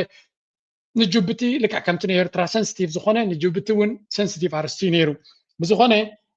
ግብፂ ድማ ኣብታ ጉዳይ እቲያ ጅቡቲ ፋሕ ክትብል ከም ሃገር ኣይደልዩን እዮም ዘለው ምክንያቱ ናይ ጅቡቲ ፋሕ ምባል ንኢትዮጵያ ዓብይ ረብሓ ክኸውን ስለ ዝኽእል ግብፂ ኣብዚ ጉዳይ እዚ እውን ኢደ ምትእትታው ንጅቡቲ ክትረጋጋሉ ትኽእል መንገዲ ብፍላይ ንሳቶም ፅቡቅ ዝኾነ ሰረት ከይሓዙ ከለው ጅቡቲ ክትፈርስ ኣይደልዩን እዮም ዘለው ቀንዲ ናይዚ ኩሉ ንሪኦ ዘለና ኣካይዳ ግን ምናልባት ቀጥታዊ ምትእስሳር የብሉን ግን ምስ ሶማሊላንድ ዝግበር ዘሎ ጉዳይ ኣብኡ ዝያዳ ክርአ ዝኽእል ዝብሉ ዘለው ጅቡቲ ለንቀነ ንሶማሊላንድ ዝበሃል ሃገር ብትሪ ስጉምቲ ክትወስደሉ ቀኒያ ሓደ ካብኡ በረራታት ካብ ጅቡቲ ናብ ሶማሊ ናብ ሃርጌሳ ዝኸይድ ዝነበረ ጠጠው ከም ዘበለቶን ከምኡ እውን እቲ መንግስቲ ናይ ሶማሊላንድ ማለት እዩ ሃገር ስለ ዘይኮነ ኣፍልጦ ስለ ዘይብሉ ብዙሕ ስራሓት ናይ ንግድናቱ ብመንገዲ ጅቡቲ ዝግበር ነይሩ ጅቡቲ ድማ ነዚ እውን ብሎክ ገይራቶ ነይራ ስለዚ ነቲ ሶማሊላንድ ዝበሃል ኣብ ምቕርቃር ኣብ ምጭፍላቅ ብዙሕ ስጉምቲ ዝገብር ዝነበረ ጅቡቲ ነይሩ ሓደ ካብቶም ኣብቲ ከባቢና ቁልጡፍ ዝኾነ ዲፕሎማስያዊ ይኹን ከምኡውን ከም ትሪእዎ ዘለዎም ስጉምትታት እናወሰደ ነቲ ናይ ሶማሊላንድ ኣፍልጦ ንምድራት ነቲ ናይ ሶማሊላንድ ቶፒክ ንምድራቱ ርሕቀት ዝኸይድ ዝነበረ ሓደ ሓይሊ እዚ ንሪኦ ዘለና ሃገር እዩ ነይሩ ጅቡቲ ዝበሃል ሃገር እዩ ስለዚ ከም ግብረ መልሲ ኣብ ሓደ ናይ እስራኤል ፍሉይ ልኡኽ ፍሊት ነፋሪት ናብ ሶማሊላንድ ኣትያ ከም ዝነበረት ምናልባት ሓደ ነዚ ሶማሊላንድ ዝበሃል ንምድሓን እስራኤል ብዙሕ ምንቅስቃሳት ትገብር ከም ዘላን ምናልባት እዚ ኣብ ዜና አልጀዚራ ሰማዕናዮ ክፋል The Special Envoy Steve Witkoff says a new country is about to join the Abraham Accords. That's the deal brokered by US President Donald Trump for nations to normalize relations with Israel. Abraham Accords are big. I'm flying back to Washington tonight because we're going to announce tonight another country coming into the Abraham Accords tonight. Wow. Yeah. So do you want to, lift the curtain here? ከም ትሪእዎ ዘለኹም እዚ ናይ ሶማሊላንድ መራሒ ናብ እስራኤል ብሕቡእ ከይዱ ከም ዘሎ እዩ ዝንገር ናብ እስራኤል ከይዱ ኣብቲ አብርሃም ኣኮርድስ ዝበሃል ንክኣቱ ይዳሎ ከም ዘሎ እዩ ዝንገር ስለዚ እቲ አብርሃም ኣኮርድስ ዝበሃል ዘሎ ድማ ንዶናልድ ትራምፕ ኣዝዩ ኣገዳሲ ነጥቢ እዩ ንዑ ስለዚ ኣብዚ ጉዳይ እዚ ብዙሕ ነገር ዝስራሕ ነገራት ከም ዘሎ እዩ ዝንገር ዘሎ አብርሃም ኣኮርድስ ዝበሃል ኣብ ቀዳማይ ምሕደራ ዘበነ ዶናልድ ትራምፕ ምስ እስራኤል ብቐረባ ክሰርሑ ዝኽእሉ ሃገራት ኣብ ምፍጣር ዶናልድ ትራምፕ ብዙሕ ስራሕ ሰሪሑ እዩ ዝኮርዓሉ ስራሕ ስራሕ ኩሉ ዝብሎ እዩ ስለዚ ዋላ እኳ ኣሜሪካ ንሶማሊላንድ ኣፍልጦ ተደይሃበታ ዘላ ክሳብ ሕጂ እዚ ስቲቭ ዊትኮፍ ዝበሃል ሓደ ካብቲ ንዶናልድ ትራምፕ የማና ኢድ እዩ ኣብ ጉዳይ ናይ ቀዛ ኣብ ጉዳይ ናይ ዩክሬን ከምኡ ድማ ኣብዚ ናይ ሃገራት ዓረብ ቀዳማይ ልኡኽ ወይ ከዓ ቀዳማይ ስፔሻል ኤንቮይ ናይ ዶናልድ ትራምፕ እዩ ዓርኩ ድማ እዩ ወልቃዊ ዓርክዮም ኣብ ሪል ስቴት ድማ ንብዙሕ ዓመታት ብሓደ ዝሰርሑ እዮም ስለዚ እሱ ድማ ናይ ኣይሁዳዊ ይመስለን ወይ ናይ ኣይሁዳዊ መበቀል ኣለዎ ምስ ኣይሁድ ምቅራብ ኣለዎ እዩ ስለዚ ነዚ ሶማሊላንድ ዝበሃል ነቲ አብርሃም ኣኮርድስ እንድሕር ፈሪሙ ኮይኑ ናይ ግዜ ሕቶ እምበር ኣሜሪካ ኣፍልጦ ክትበሉ ትኽእል መንገዲ ክህሉ እዩ ምክንያቱ እቲ አብርሃም ኣኮርድስ ዝበሃል ክሰፊሕ እያ ትደሊ ዶናልድ ትራምፕ ከምኡ ዝደሊ ንስዑድያ እውን ፀቕጢ ይገብረላ ኣሎ ኣብዚ አብርሃም ኣኮርድስ ዝበሃል ክትኣቱ ኣብዚ እዋን እዚ ኣብቲ አብርሃም ኣኮርድስ ዘለው ኢማራት ዝበሃል ሓደ ባሕሬን ዝበሃል ሃገር ከምኡ ድማ ሞሮኮ ዝበሃል ሃገር ኣሎ ሱዳን እውን ኣብቲ ዲሞክራሲ ጌርና ተባሂሉ ኣብ ዝተገበረሉ ኣብዚ አብርሃም ኣኮርድስ ክትኣቱ ኣትያ ነይራ ኦልሬዲ ኣትያ ተበግሶታት ወሲዳ ነይራ እያ ስለዚ እቲ ኢማራት ዝበሃል እውን ኣብዚ ናይ አብርሃም ኣኮርድስ ናብ እስራኤል ንምቅራብ ከምዚ ሸምጋሊ ሓይሊ ኮይኑ እዩ ኣክት ዝገብር ወይ እውን ከምዚ ደላሊ ኮይኑ እዩ ዝሰርሕ ስለዚ ነዛ ሶማሊላንድ ብድሕሪ መጋረጃ ሰሪሑ ናብኣ ደብፅሓ ንሱ እዩ ስለምንታይ ከሕጂ እዚ ናይ አብርሃም አኮርድስን ቅልጡፍ ዝኾነ ምንቅስቃስ ናይዛ ሃገርን ዝረአ ዘሎ እንድሕሪልና ድማ again it falls back ኣብቲ መንጎ ኢማራትን سعوديان زخيد زلو قداي خاتملس تقدايتي ناب إيد ملس أمون جزين كلته أبيت هجرات عرب زنقس زخيد زلو كنتات مسويز تحاز السلوانات دما أببزح من قد كن ريو مخانا يزنقر أبزحات هجراتيو مانيفست زخون زلو زين سعوديان ناي إمارات مسحاب إمارات مالت إسرائيل سلزخونه إزم السحاب زي أبزحات هجرات كم تفنجار نقرنا خونه يدمت زلو أب سوماليا لأن كان يقلطف من قصة تخيلوا خمس نبرن أمباسادرنا السعودية نايتركون زركبو أبتي نورس إيست زبحال بوتا كيدون كم زنبرو أب ريبورت مسينا نيرنا أكل أتي نورس إيست زبحال زنبرة أكل نايزي إمارات أكل نايزي سومالي لاند سلزقوني يتي سومالي لاند أفلوت أنا تقالات أفعلوا مهنيات إمارات تسويقوا سلزلا كابو نابوكت من الاستغوينا تأفلوتو بفلا إمارات هجي مليسا كت تارا رايتي دلني هزلا أبزم مسموعه كانت تحازوينا شو Global focus has been on Iran for the Mossad, the CIA, MI6-backed protests. Some profound developments in the region, particularly along the Red Sea, have gone unnoticed. Saudi Arabia under Mohammed bin Salman, which recently humiliated the Israeli proxy UAE in Yemen, has been relentless in its efforts to end the Emirati influence on the region. And after driving UAE forces out of Yemen and crushing UAE back to Southern Transitional Council, also known as the STC militants, Saudi Arabia has now set its eyes on UAE interest in the region. The most prominent amongst them is Somalia, where Emiratis have an investment in some form or the other. ሕጂ እንታይ ዝበሃል ዘሎ እዚ ናይዞም ክልተ ሃገራት ኣካይዳ ናይዞም ክልቲኦም ሃገራት ናይ ስዑድያን ኢማራትን ምንቅስቃስ ብዙሕ ነገር እዩ ዝረአ ዘሎ ኣብ ብዙሕ ነገር ማኒፌስት ይኸውን ከም ዘሎ ይዝንገር ዘሎ ኣብ መንጎዞም ክልቲአን ሃገራት ዘለዋ ኣብ የመን ሓደ ነገር ተወዲኡ እቲ ጉዳይ ናይ የመናውያን ፖለቲካዊ ዲስካሽንስ ዝርርብ የካይዱ ከም ዘለውን ንኢማራት ድማ ብወቅዒ ብቴሌቭዥን እውን እንተኾነ ኢማራት እጃኹም ኢድኩም ካብ የመን ኣውፅኡልና ይብልዎም ኣሎ ስለዚ ጉዳይ ናይ የመን መወር ስዑድያ ክትውድኦ ትፍትን ከም ዘላ ይዝንገር ዘሎ እቲ ዝዓበየ ክፋል ግን ኣብ ዝሓለፈ ብተደጋጋሚ ከርእየኩም ዝፀናሕኩ ኮይኑ እዚ ኣብ መንጎ ዲፕሎማስያዊ ምንቅስቃሳት ናቶም ድማ ብብዙሕ መንገዲ ዝተፈላለየ ሸርፊ ዝወሃበ ዘሎ ዝበልኩኹም እዚ ናይ ሰለስተ ሃገራት ተባህለ ናይ ትርኪ ስዑድያ ከምኡውን ፓኪስታን ይገብርዎ ኣለዉ ዝበለ ንኢማራት እንታይ ቦታ ክገድፈላ እዩ ኢለኩም ነይረ ኣብ ዝሓለፈ And guess what? Exactly እዚ ኩነታት እዚ ኣብ ግዜኡ ዝፍፀም ዘሎ ኩነታት ድማ ንርኢ ኣለና ሓደ ካብ ድማ እዚ ንብሎ ፀናሕና ሕጂ ዝረአ ዘሎ ኩነታት ከም ትሪእዎ ዘለኹም ካብ ትፅቢት ናይ ብዙሓት ወፃኢ ብዘይኮነ መንገዲ እዚ ናይ ኢማራት መራሒ ናብ ህንዲ ከይዱ ከም ምስ መራሒ ናይ ህንዲ ከም ዝተራኸበ እዩ ዝንገር ዘሎ ስለዚ ዝርክብ እዚ ኣካል ናይቲ ዝካየድ ዘሎ ናይ ዲፕሎማሲ ቅድድም ናይ ጂኦፖለቲካ ቅድድም ኢና ንርኢ ዘለና እዚ ዝረአ ዘሎ ድማ ሓንቲ ሕፅር ዝበለ ፅሕፍቲ ርየ ነይረ ክልተ ፅሑፋት ከርእየኩም እየ ሓንቲ ሕፅር ዝበለ ፅሕፍቲ ኣርእዮም ነይሮም እታ ፅሕፍቲ እንታይ ኢሎም ኣውፅኦማ ነይሮም እዚ መራሒ ናይ ኢማራት ናብ ህንዲ ዝኸደሉ ጉዳይ እንድሕር ጠሚትካዮ ኢሉ ሓደ መራሒ ናይ ሃገር ናብ ካልእ መራሒ ክኸይድ ከሎ ዓበይቲ ስራሓት እንተለዎ ጥራይ ዝኸይድ እዚ ስራሕ እዚ ግን ንክልተ ሰዓት ዲ ዋላ ንሓንቲ ሰዓት እዩ ናይ ክልተ ሰዓት ምብፃሕ ንክገብር ይኸይዱ ብካልእ ዘራርባ እቲ ዝኸዶ ዘሎ ብካልእ መንገዲ ክገብሮ ይኽእል ነይሩ እታ ኣካይዳ ንግዲ ይኮነ ቁጠባ ይኮነ ገለ ይኮነ ብሕፅር ዝበለ ክንሪኦ ከለና እንታይ ትብላላ መሐመድ ቢን ዛይድ እቲ ናይ ዩኤኢ ማለት እዩ ኒው ደልሂ 4:20 PM በፂሑ meets Narendra Modi at 4:45 at 4:45 PM ድማ ረኺብዎ and departs ንድሕሪ ድማ ንዓዱ ድማ ማስሚለስ 6:05 ደቂቕ ማለት እዩ do the maths from touchdown to take off 1 hour and 45 minutes. This is not a working visit in a conventional sense. This is a stopover with purpose, maybe a signal. So this is a kind of ni normal like business deal نخدبر ويجلجل يكون زي الأمازون لو حدا ملكتنا مهاب تستجبر كون خليهم زول زلوا. That alone makes this interesting مالتي. So what is going on? تايدا كهدلو. President تات نبحر هاجر خلو ني سئلك خون خليو نو نسئلي لو ويكا نجس فيديو قرص نخغبري لهم نوح غعزاي كادونيم ملخت انت خوينو دما منستر بدات وصايناتهم دبدابدي غلي حيزو خيدو حصير ملخت تخوينو كبصحي خليلو سلازي أبزي أجرزي تي مرحنا أب منجو السعوديان UAE إنز كهز زلوا فريكشن ويون وددر ديو بأسديو بالصحاب ديو ناتو وسيت مخانوزي كنردان غليلهم. The official line speaks of pushing non-oil trade toward $100 billion by 2030. جاء منجو كلتيوم هجرات أب بوليتيكا ترى ديكونس ولا أب business أب كل قداياتون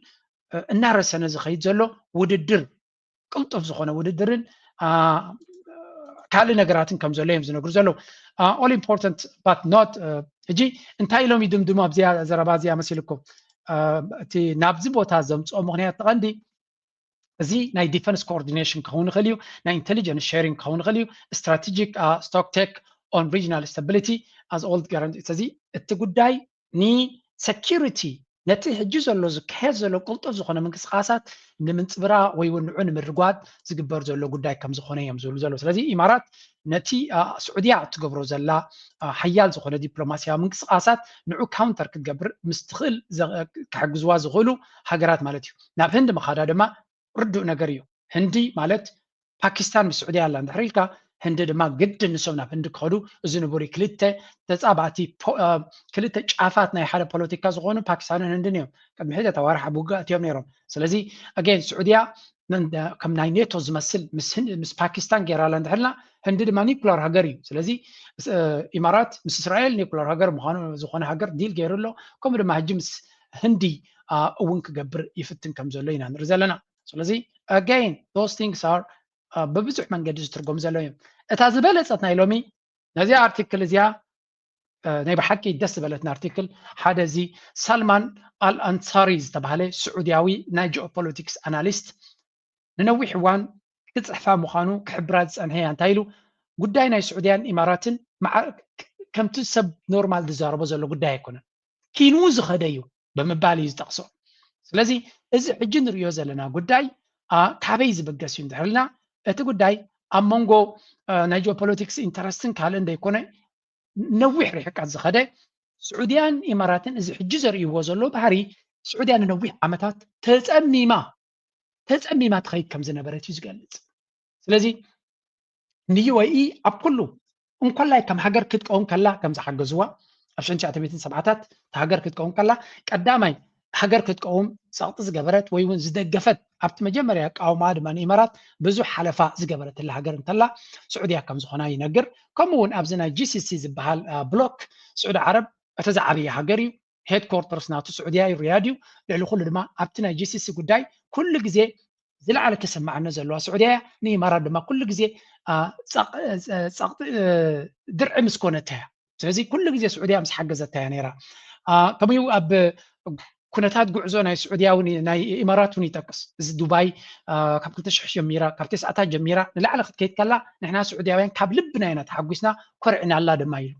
ስለዚ እቲ ናይ ስዑድያ ናይ ኢማራት ምዕባለ ንዓና ከም ኣገዳሲ ምዕባለ ናይ ዓረብ ጌርና ኢና ንወዞ ነርና ካብ ልብና ድማ ንሕጎስን ኢንቨስት ንገብር ነርና ምሶም ድማ ብቐረባ ንሰርሕ ነርና ይብላ ኣሎ እንተኾነ ክሳብ ዛ ሰዓት እዚኣ ዛ ኣርቲክል ዝፅሕፈላ ዘለኹ ይብል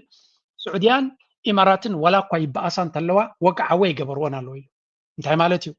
ኤር ስፔስ ናትና ኣይዓፀናን ኣለና ይብልሎ ግን ብካልእ ድማ ኤር ስፔስ ተዓፅዩ ከም ዘሎ ዝገልፅ ሓበሬታ ድማ ይወፅእ ኣሎ ምናልባት ሓንቲ ኣርቲክል ነይራትኒ ካብ ከርእየኩም እየ ካልእ ናይ ንግዲ ቦይኮት እውን ኣይገበርና ናይ ንግዲ ምዕፃውን ካልእን እውን ስጉምታት ኣይተወሰደን ኣሎ ሓንቲ ስጉምቲ ኢማራት ስዑድያ ኣፍቂዳ ዘላ ብሚድያ ደረጃ ኢማራት ትገብሮ ዘላ ተንኮል ክወፅእ ከም ዘሎ ኣፍቂዳ ኣላ ይብላ ኣሎ ስለዚ ስዑድያ ስለ ዘፍቀደ ድማ ብቀጠር ድዩ ብካልኦት ሃገራት ናይ ጋልፍ ይኹን ብሃገራት ዓረብ ዝያዳ ክወፅእ ይረአ ኣሎ እቲ ኢማራት ትገብሮ ዝነበረት ኣካይዳ ማለት እዩ ኢማራት ትኸዶ መንገድን ስዑድያ ትኸዶ መንገድን ኦርደር ኤንድ ዲስኦርደር ኢሉ ዝመቕሎ ስዑድያ ስርዓትን ርግኣትን ሓድነትን ናይ ሃገራት ኩሉ እያ ትደሊ ረብሓናታዊ ዘሎ ጎረባብቲ ሃገራት ከምዕብላ ሓድነት ክህልወን ውሽጣዊ ሰላምን ርግኣትን ክህልወን ትደሊ ኢማራት ድማ ሃገራት ክበታተና እያ ትደሊ ሃገራት እስላም ክበታተና ዝደሊ ከም ስትራቴጂክ ሌቨል መን እዩ እንድሕር ኢልካ እስራኤል እዩ እስራኤል እዞም እስላም ሃገራት ሓያላት ክኾኑ ይደልን እዮም ልክዕ ከም ሊብያ ሓያል ሃገር ነይሩ ፋሕፋሕ ዝኣተዎ ሃገር ከም ሱርያ ሓያል ሃገር ነይሩ ፋሕፋሕ ዝኣተዎ ከም ኢራቅ ሓያል ሃገር ነይሩ ፋሕፋሕ ዝኣተዎ ሊባኖስ ከምኡ ሓያል ሃገር ነይሩ ፋሕ ዝበለ የመን دحن زغنا هاجر نيرو فحفازاتو هاجرات اسلام كلن ايران حج كما كتكون يدليلو قصيلهم ون ابكالكم سودان دحن زغنا هاجر زنبره فحفاز بله ስለዚህ هاجرات اسلام كداخما كابت تداخما لالو دما انت تخايلو كبتاتنا يا تدلي اسرائيل نزتلو خوزي اسرائيلاوين كغبرو خلو توم كالوت عرب بقليلو كريو يقوليهم انصاردو كبلو سقمت كوز يقوليهم عرباوي تهاجر كغبرو خلا كم إمارات زعما سلقت نبي حتى كبيدي نيرو سلازي إذا قد زيادة أبي تراعي يمزلو تناي سوريا وقاب معدن تقني أبي يمن بقلت تراعي قدايو بحاجة قينا من السعودية ترى دادي ماتيوم بدحر مقارنة جان السعودية كل جزء مرفق مسوقاتها السعودية كتندق تفتن اتيها تفرس السعودية تعوي نجار كسرع تفتن اتيها تودقه السعودية قال نجار كتجبر تدل اتيها تحن كل نجار أب ميديا كم تخلود ما انتهي لهم يزاربي زبل إمارات كل جزء رأي إسلامي بوليتيكا ترى زي أخوان مسلمين نتعلس كم زلنا يمزبلو أبتي يمانجن توم استيسي زبهالو توم مرحتناتهم مس قبر الشبرا مسال قاعد عند صور حزن بورس سبات أفسد أنت مسني رايل سلازي زقبرو وان زاربون ننبينه كل التناقرات باي ذا واي أمريكا يفلطونا يكون نزقو دايزي ني إمارات بتتقاقم جراز وردولا أب إيران ني إيران زبهال هجر أمريكا زقروزلو دحر تشاينا كالاينا قاديت مس إيران إماراتيا تزقر مالتي مس إيران بغربها تسرح إماراتي مس حوتي بغربها بنقدد تسرح إماراتي يمزولو لأن كان معنا أمريكا تريجر سكرتاري كامباينتاتنا إمارات مس حوتي تتحابر لهم تبايلو حدش الجدا أبزنز حلفا شوعات معلتي الجدا أبقى كامباينتاتنا إيران ناي إمارات كيرم كمزلو سلزي إمارات تي ناي نقدأ كايداناتهم ناي بحكي حدا جنيا مخانو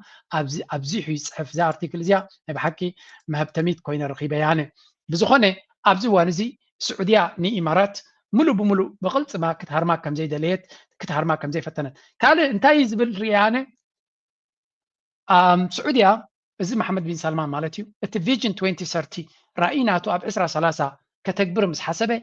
ني إمارات كم قرب حوو نزي محمد بن زايد كم قرب حوو نتنقوس ناي سعودية ناي دبي كم قرب حوو غيرو تمام ما خرت أب تبورد غيرو انتايس كي يقبروه نتان السوزز بلا حساب أب إمارات كيدوم يقبروه مش كحجزوا أنصارو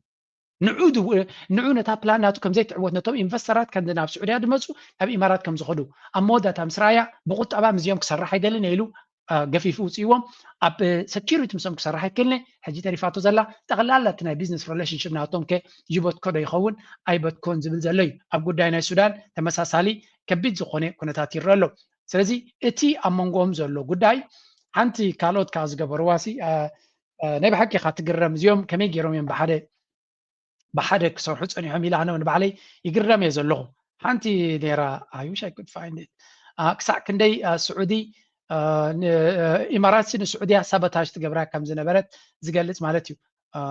if I can find it كم دوكمنتي زي مثلاً اسكنتاي اسك جرم يلهم سعود عرب وانش عالم كنت انجد أبتفتنوا له زنا برد حتى تسأرني راب إسرا سلاسة وانش عالم ناخد جبر أبتسعروا له إمارات نحجرات أفريقيا جنزب كفيلة بدحر مقارجة السعودية سبعة مسألات أفريقيا بسعودية زلوا مسلم تجهز على حجر سلزو خنت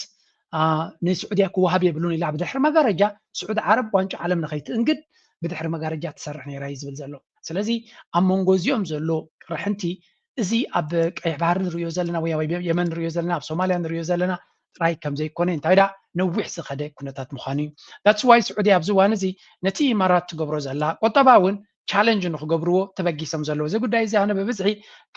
كم سألكم كفتنا because it is very very very interesting. Seek to transform their economies, but few do it with such a centralized approach and such vast amounts of capital. Through its Vision 2030, Saudi Arabia wants to shed its image as just an oil nation and modernize its economy. It's a goal that comes from the very top, with the Crown Prince meeting President Trump and foreign business leaders in the United States at the end of 2025. More than 40% of Saudi Arabia's GDP comes from oil, but by 2030, the kingdom wants that number to be closer to 35%, with around 2/3 of GDP coming from non-oil sources. Just this month, the country started opening its property market to foreign investors and announced plans to do the same with its equity markets after a year of كينو بوليتيكا دسجري ناب قطبة مور زي channel زي أب قطبة زي تكورة حستون سلزلو سعودية أبتعت مرحنة محمد بن سلمان كابتن ندادي زي تكورة قطبة ناب كحل سيكترسنا إيكونومي كاس جرايدا للو نزلنا مقبار دما حيال سكونتات تبع زخون الريفورمس ቁጠባ ካብቲ ዘለኻዮ ክትቅይር እንድሕር ኮንካ በቲ ናይ ቀደም መንገድኻ ከይድካ ይኮንካ እንትቕይር እዚኣ ከም ዓባይ ትምህርቲ ኣነ ከም ሓደ ዓብይ ትምህርቲ ኣብ ቅድሜና ዘጋጥም ዘሎ እዩ መሐመድ ቢን ሰልማን እስላማዊት ሃገር እዩ ዘላቶ ሸሪዓን ካልእን ብዙሕ ሕግታት ዘለዋ እዚ ድማ ንነዊሕ ዓመታት ዝኸደ እዩ እንድሕር ሃገሩ ካብቲ ዘላቶ ኩነታት ከናግፋ እንድሕር ኮይኑ ካብ ነዳዲ ወፃኢ ቁጠባ ንክትገብር ክትከውን እንድሕር ኮይና እንታይ ገብር ኣሎ ዓበይቲ ስጉምትታት ክወስድ ትኽእል ኣሎ እቶም ዓበይቲ ስጉምትታት ቶም ሪፎርምስ ዝግበሩ ዘለዉ ድማ ብቐሊሉ ደገፍ ናይ ህዝቢ ወይ እውን ናይቶም መራሕቲ ሃይማኖትን ገለን ዝረኽበሉ ይኮነን ግን ንሱ ሂያዘ ዕላማ ናቱ ተረዲዎ ኣሎ ንስዑድያ ካብ ናይ ነዳዲ ቁጠባ ኣብ ካልእ ብፍላይ ኣብ ቱሪዝም ኣብ ሞደርን ቱሪዝም ካልእ ዓይነት ሴክተርስ ኣብ ቴክኖሎጂ ኣብ ማኒፋክቸሪንግ ከሰጋግራ ይደሊ ኣሎ ነዚ ንምግባር ድማ ኩሉ ዓይነት ፖሊሲታት እዩ ዝገብር ዘሎ ስለዚ እዚ ዝገብሮ ዘሎ እንታይ እዩ ዝገብር ዘሎ ንሱ ነቲ ኢማራት ዝገበረቶ ኢማራት ግን ንቅድሚት ዝወሰዳ ሕጂ ድማ ካልኦት ንኸይደግሞ እውን ተፃብኦ ትገብር ዘላ ንዑ ንምግባር ዝተኸፈለ ዋጋ ንክኸፍል ኩሉ ዓይነት ሪፎርም ንክገብር ፃዕሪ ይገብር ኣሎ ኣብ ገሊኡ ብዙሕ ተቃዋሞታት እዩ ዘጋጥሞ ዘሎ ከም ንሪኦ ዘለና ግን እቲ ዝገብሮ ዘሎ ስጉምቲ ንኣብነት ሪል ስቴት ሴክተር ናቶም ሰብ መፅኡ ክገዝእ ከም ዝኽእል ገዛ ክትገዝእ ደሊኻ ኣብ ስዑድያ ዩ ከም ባይ ቢዝነስ ክትከፍት ደሊኻ ኣብ ዱባይ ኣብ ስዑድያ ንዑ ክትገብር ትኽእል ኢንፍራስትራክቸር ይገብር ኣሎ ምስ ናይ ኣነ ሕጂ ከም ዝኽብለኩም ከለኹ ዘይፈልጦ ገለ ከይመስለኩም ኣነ ንባዕለይ ኣብ ኮሚታት ስለ ኣክቲቭሊ ዘማኽርን ኣብ ኮሚት ስለ ዝሳተፍን ስዑድያን ኢማራትን ዝወዳደር ኣይኮነን ዘሎ ናይ ኢማራት ኣብዚያ ዓዲ ኮፍ ኢልካ ከለኻ ቢዝነስ ናትካ ኣብኡ ክትከፍቶ ትኽእል ኢኻ ካብኡ ኣብዚ ኮይንካ ድማ ቢዝነስካ ኣብ ዱባይ ዘሎ ማነጅ ክትገብሮ ትኽእል ኢኻ ቢካዝ ኣይ ኖው ዲስ ኣብ ስዑድያ ግን ክትገብሮ ይትኽእል ኢኻ ብዙሕ ካፒታል ሪኳየርመንት ኣሎ እቲ ፕሮሰስስ ንዑ ክትገብር ዘሎ ብዙሕ እዩ ስለዚ ሞር ዲጂታይዜሽን ሞር ስራሕ የድልዮም ኣሎ ኣብዚ ግን እንታይ ይብሉ ኣለው ንዑ ንክገብሩ ድልውነት ከም ዘለዎምን ተበግሶም ዘለዎ Vision 2030, His Royal Highness the Crown Prince said we have to diversify the economy. We don't want to continue relying on one source of income, which is the oil. In a time where we have vast number of other things like mining, natural resources, phosphate, gold, and nature, we can do a lot in its ስለዚ ከም ትሪእዎ ዘለኹም ነዛ 2030 ትብል ንምብፃሕ ብዙሕ ስጉምትታት ይገብሩ ኣለዉ ተባዕ ስጉምትታት ይገብሩ ኣለዉ ብዙሕ ሪስክ ዘለዎ ስጉምትታት ይወስድ ኣሎ ኣብ ልዕሊ ድማ እዚ ናይ ጂኦፖለቲካ ናይ ክልቲኦም ሃገራት እንተጌርካዮ እቲ ኩነታት ናበይ ገፁ ክኸይድ ከም ዝኽእል ንምግንዛቡ ዝኣክል እየ ዝገብረልኩም ዘለኹ ናው እዚ ናይ ቁጠባ ዝገብርዎ ዘለዉ ኣብ ከባቢና ዘጋጥም ዘሎ እሞኻ ቀረባ መሻርክትና ሃገር እያ እዚኣ ስለዚ ንሕና ናብኣ ክንጥምት ኣለና ካብኣ ክንምሃር ክንክል ኣለና ብቐረባ ምስኦም ክንሰርሕ ክንክል ኣለና ዝብል እምነት ኣለና ኣነ ምክንያቱ መሻርክትኻ ጥዕና ዘለዎ ፖሊሲ ዘለዎ ንባዕሉ ክምዕብል ዝደሊ ሰላምን ርግኣትን ኣብ ከባቢኡ ዝምነ እንድሕር ኮይኑ ንዓና ሓጋዝ እዩ ነዚኣ ሓደ ኤርትራዊ ፅቡቅ ገይሩ ገሊፅዋ ነይሩ ምክንያቱ ኣብዚ እንታይ ኢሉ ፅሒፉ ነይሩ መስለኩም ሃገር መትከል ዝብል ኣካውንት እዩ ብልፅግና ክንዲ ምንታይ ነብሱ የነፅል ከም ዘሎ ኤርትራ ብግምጣሉ ምስቶም ኣብ ከባቢያ ዘለዉ ናብ ቁጠባ ከተክሩ ርግኣትን ሰላምን ከም መሰረት ናይ ቁጠባዊ ዝላ ክጥቀሙ ዝደልዩ ሽርክነት ትገብር ከም ዘላ እዩ ዝነግር ስለዚ ኣብይ ኣሕመድስ ስትራቴጂክ አይሶሌሽን ኢዝ ናው ራይቲንግ ኢን ዘ ወርልድ ስለዚ ከም ንሪኦ ዘለና ኣብይ ኣሕመድ ዝወዙ ዘሎ ምርጫታትን ኤርትራ ትወዙ ዘላ ምርጫታትን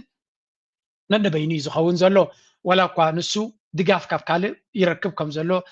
ብካልእ መንገዲ ይሕገዝ ከም ዘሎ መርኣያ ናቱ ድማ እዚ ናይ እንታይ ዝብል ዘሎ for 2 years Addis Ababa dismissed warnings that the regional posture was becoming unattainable.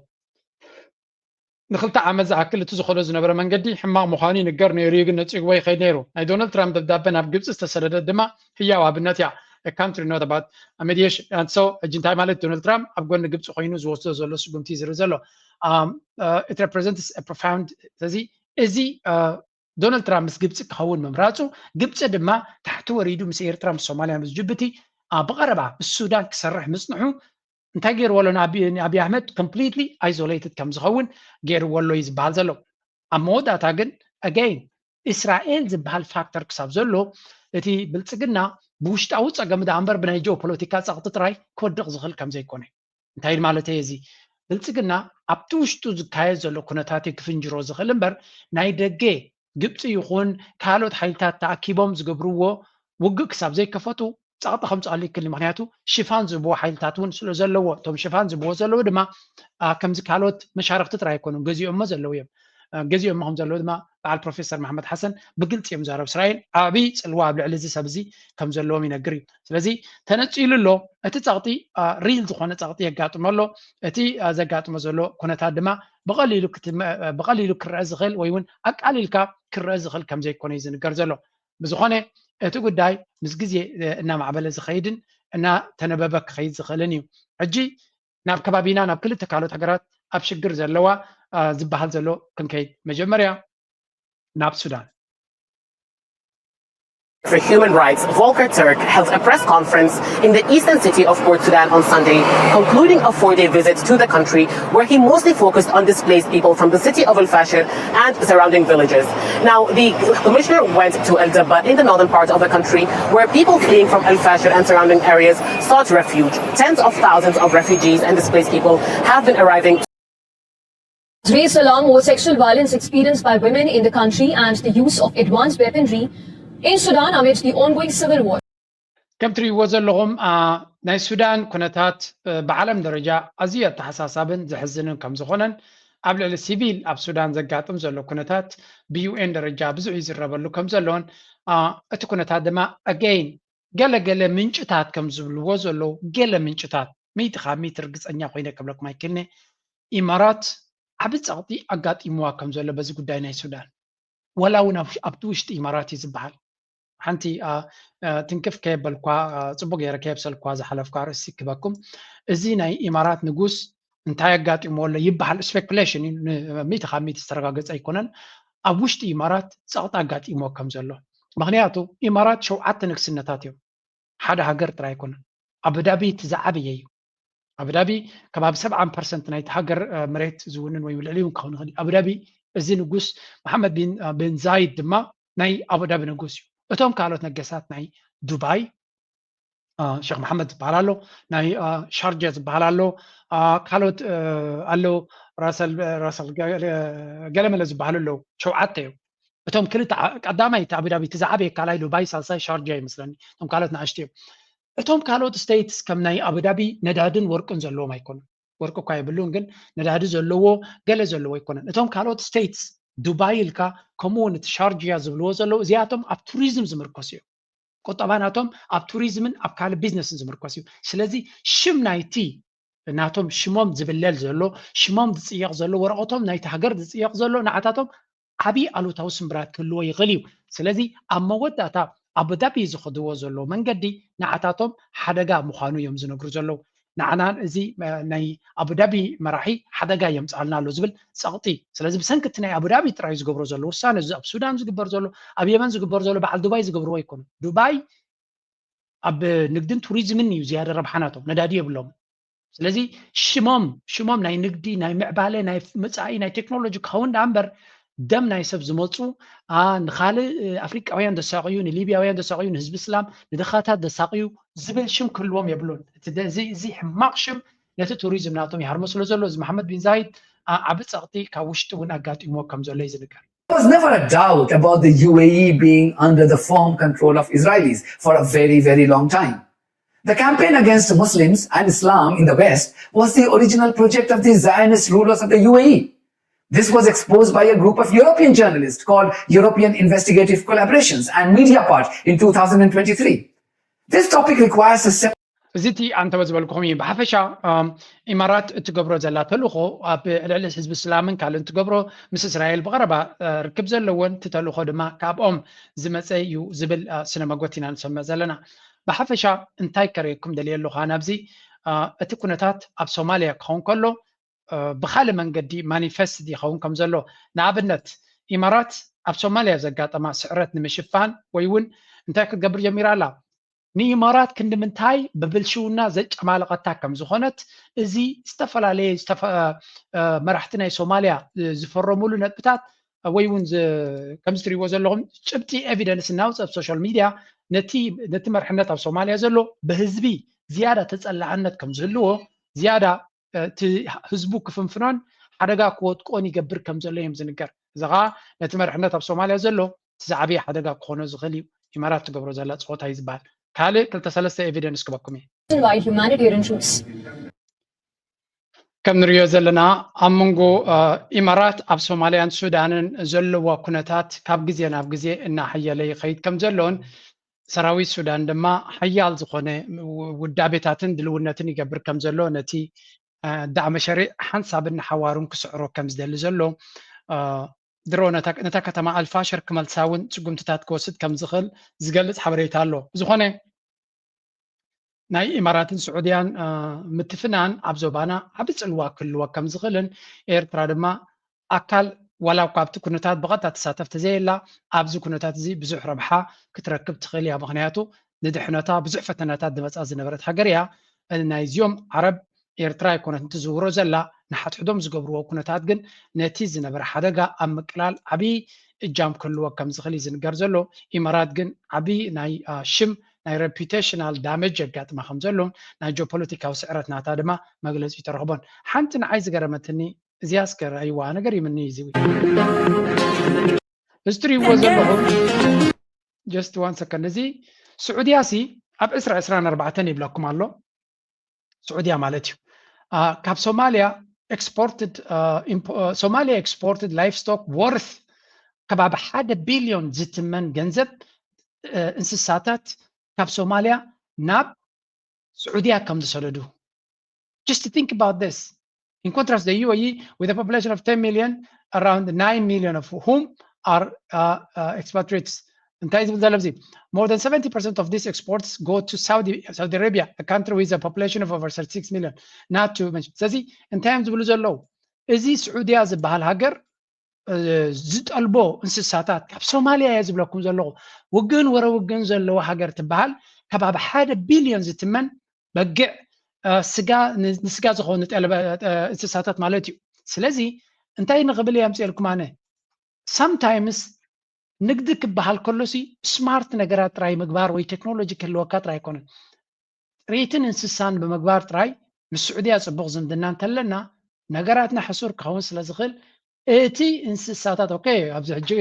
ጠጠው ከተብሉን እዮም ኤርትራ ንባዕላ ብነብሳ እውን ዝኣክል እንስሳታት የብላን ገለ ዝብል ክህሉ ኸሊ ግን ነቲ ኣብ ደገ ዘለኻ እውን ኣብ ውሽጢ ዘለኻ ክዛረብ ክደሊ ከለኹ እንታይ ክብል ኢለ ኤርትራ ብዓብዪ ዝገበረቶ ኢንቨስትመንት ኩሉ እንታይ ኢልና ኣብ ዲጋታትን ኣብ ምዕቃብ ማይን ሓመድን ብዙሕ ወፍሪ ጌራ ብዙሕ ፕሮጀክታት ሰሪሓ ኢና ንብል ካብ ካልእ ብዝለዓለ ስለዚ እቲ መንግስቲ ዝያዳ ኣተኩሮ ናይ ኢንቨስትመንት ናቱ ኣብ ሕርሻ ክንብል ከለና እዚ ነገራት እዚ ጠሚትካ ንሕና ስዑድያ ዝቐረበት ሃገርና እያ ንዓና ዝቐረበት ሃገር እያ ምስኣ ድማ ንግዲ ኣለና ፅቡቕ ዲፕሎማሲ ኣለና ስለዚ ፅባሕ ንግሆ እቲ ትገብሮ ቢዝነስ ከምዚ ፍሉይ ሆቴል ወይ ፍሉይ ገዛ ወይ ገለ ጥራይ ደይኮነ ኣብ ሕርሻ ዘተኮረ ኣብ ናይ እንስሳታት ድማ ዘተኮረ እንድሕር ጌርና ኤርትራውያን እንድሕር ገይሮሞ እንትዕብዮሞ ኤክስፖርት ክበሃል ከሎ ንኣሜሪካን ኤሮፓ እንተይኮነ ጎረቤትካ ስዑድያ ስጋ ይበልዑ እዮም ብዙሓት እዮም ኣብ ዓዶም ድማ ብዙሕ እንስሳታት ክገብሩ ይክእሉን እዮም ምስ ዘሎ ተፈጥራዊ ነገር ስለዚ ኩሉ ግዜ ኤርትራ ሰፊሕ መሬትን ንልምዓት ዝኾን ቦታን ኢንቨስትመንትን ጌራላ ክንብል ከለና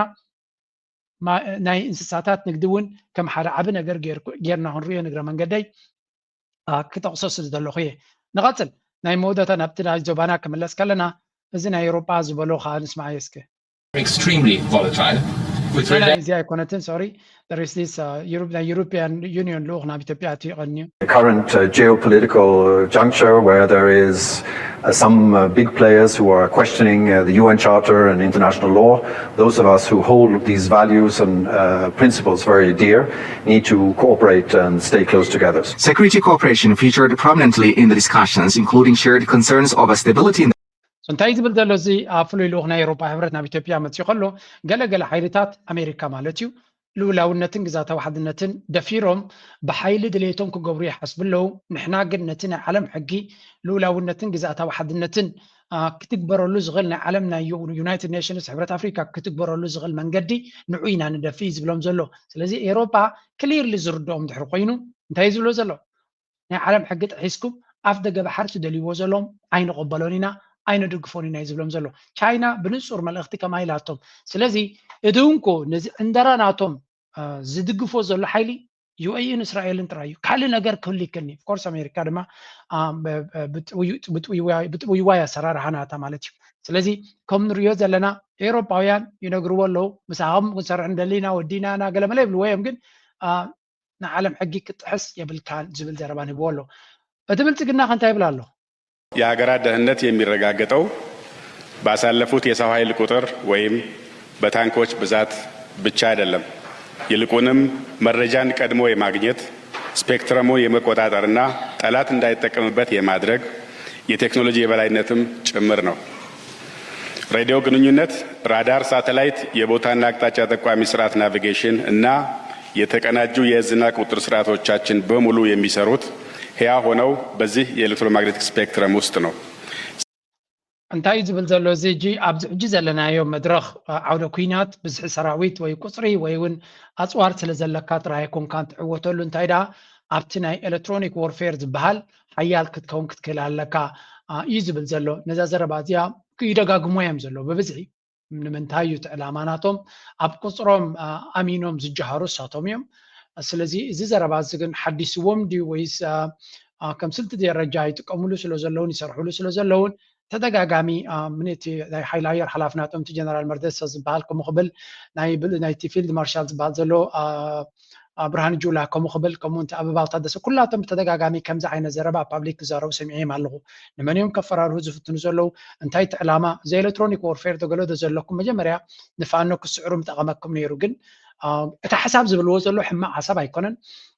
ካብኡ ንላዕሊ ግን እዚ ዝብልዎ ዘሎ ዘረባ ንዓና እዩ ዘድልየና ምክንያቱ ንሕና ኢና ኣብ ቴክኖሎጂካዊ ዓቕሚ ክንሕይል ዘለና ግን እቲ ዝዛረብዎ ዘሎ እውን ናተይ ገምጋም ማለት እዩ ኤርትራ እንታይ ከም ዘለዎም ስለ ዘይፈልጡ እዩ እዚ እቲ ዓቕሊ ፅበት ሃተፍተፍ ዘብሎም ዘሎ ኤርትራ እንታይ ዓይነት ወታደራዊ ዓቕሚ ክህልዋ ከም ዝኽእል ነዚ ብኣፎም 10 ግዜ ኤርትራ ሓንቲ የብላን ዝኣረገ ሰራዊት ዝኣረገ መሳርሒ ዝብልዎ ኣይትመንዎ ከምኡ እንደዝኸውን ነይሩ ገምጋም ናቶም ናብ ኤርትራ ንክወሩ መን ጠጠው ኣበሎ እንታይ ዓገቶም ዘይትብሉ ሕጊ ዝፈርሁ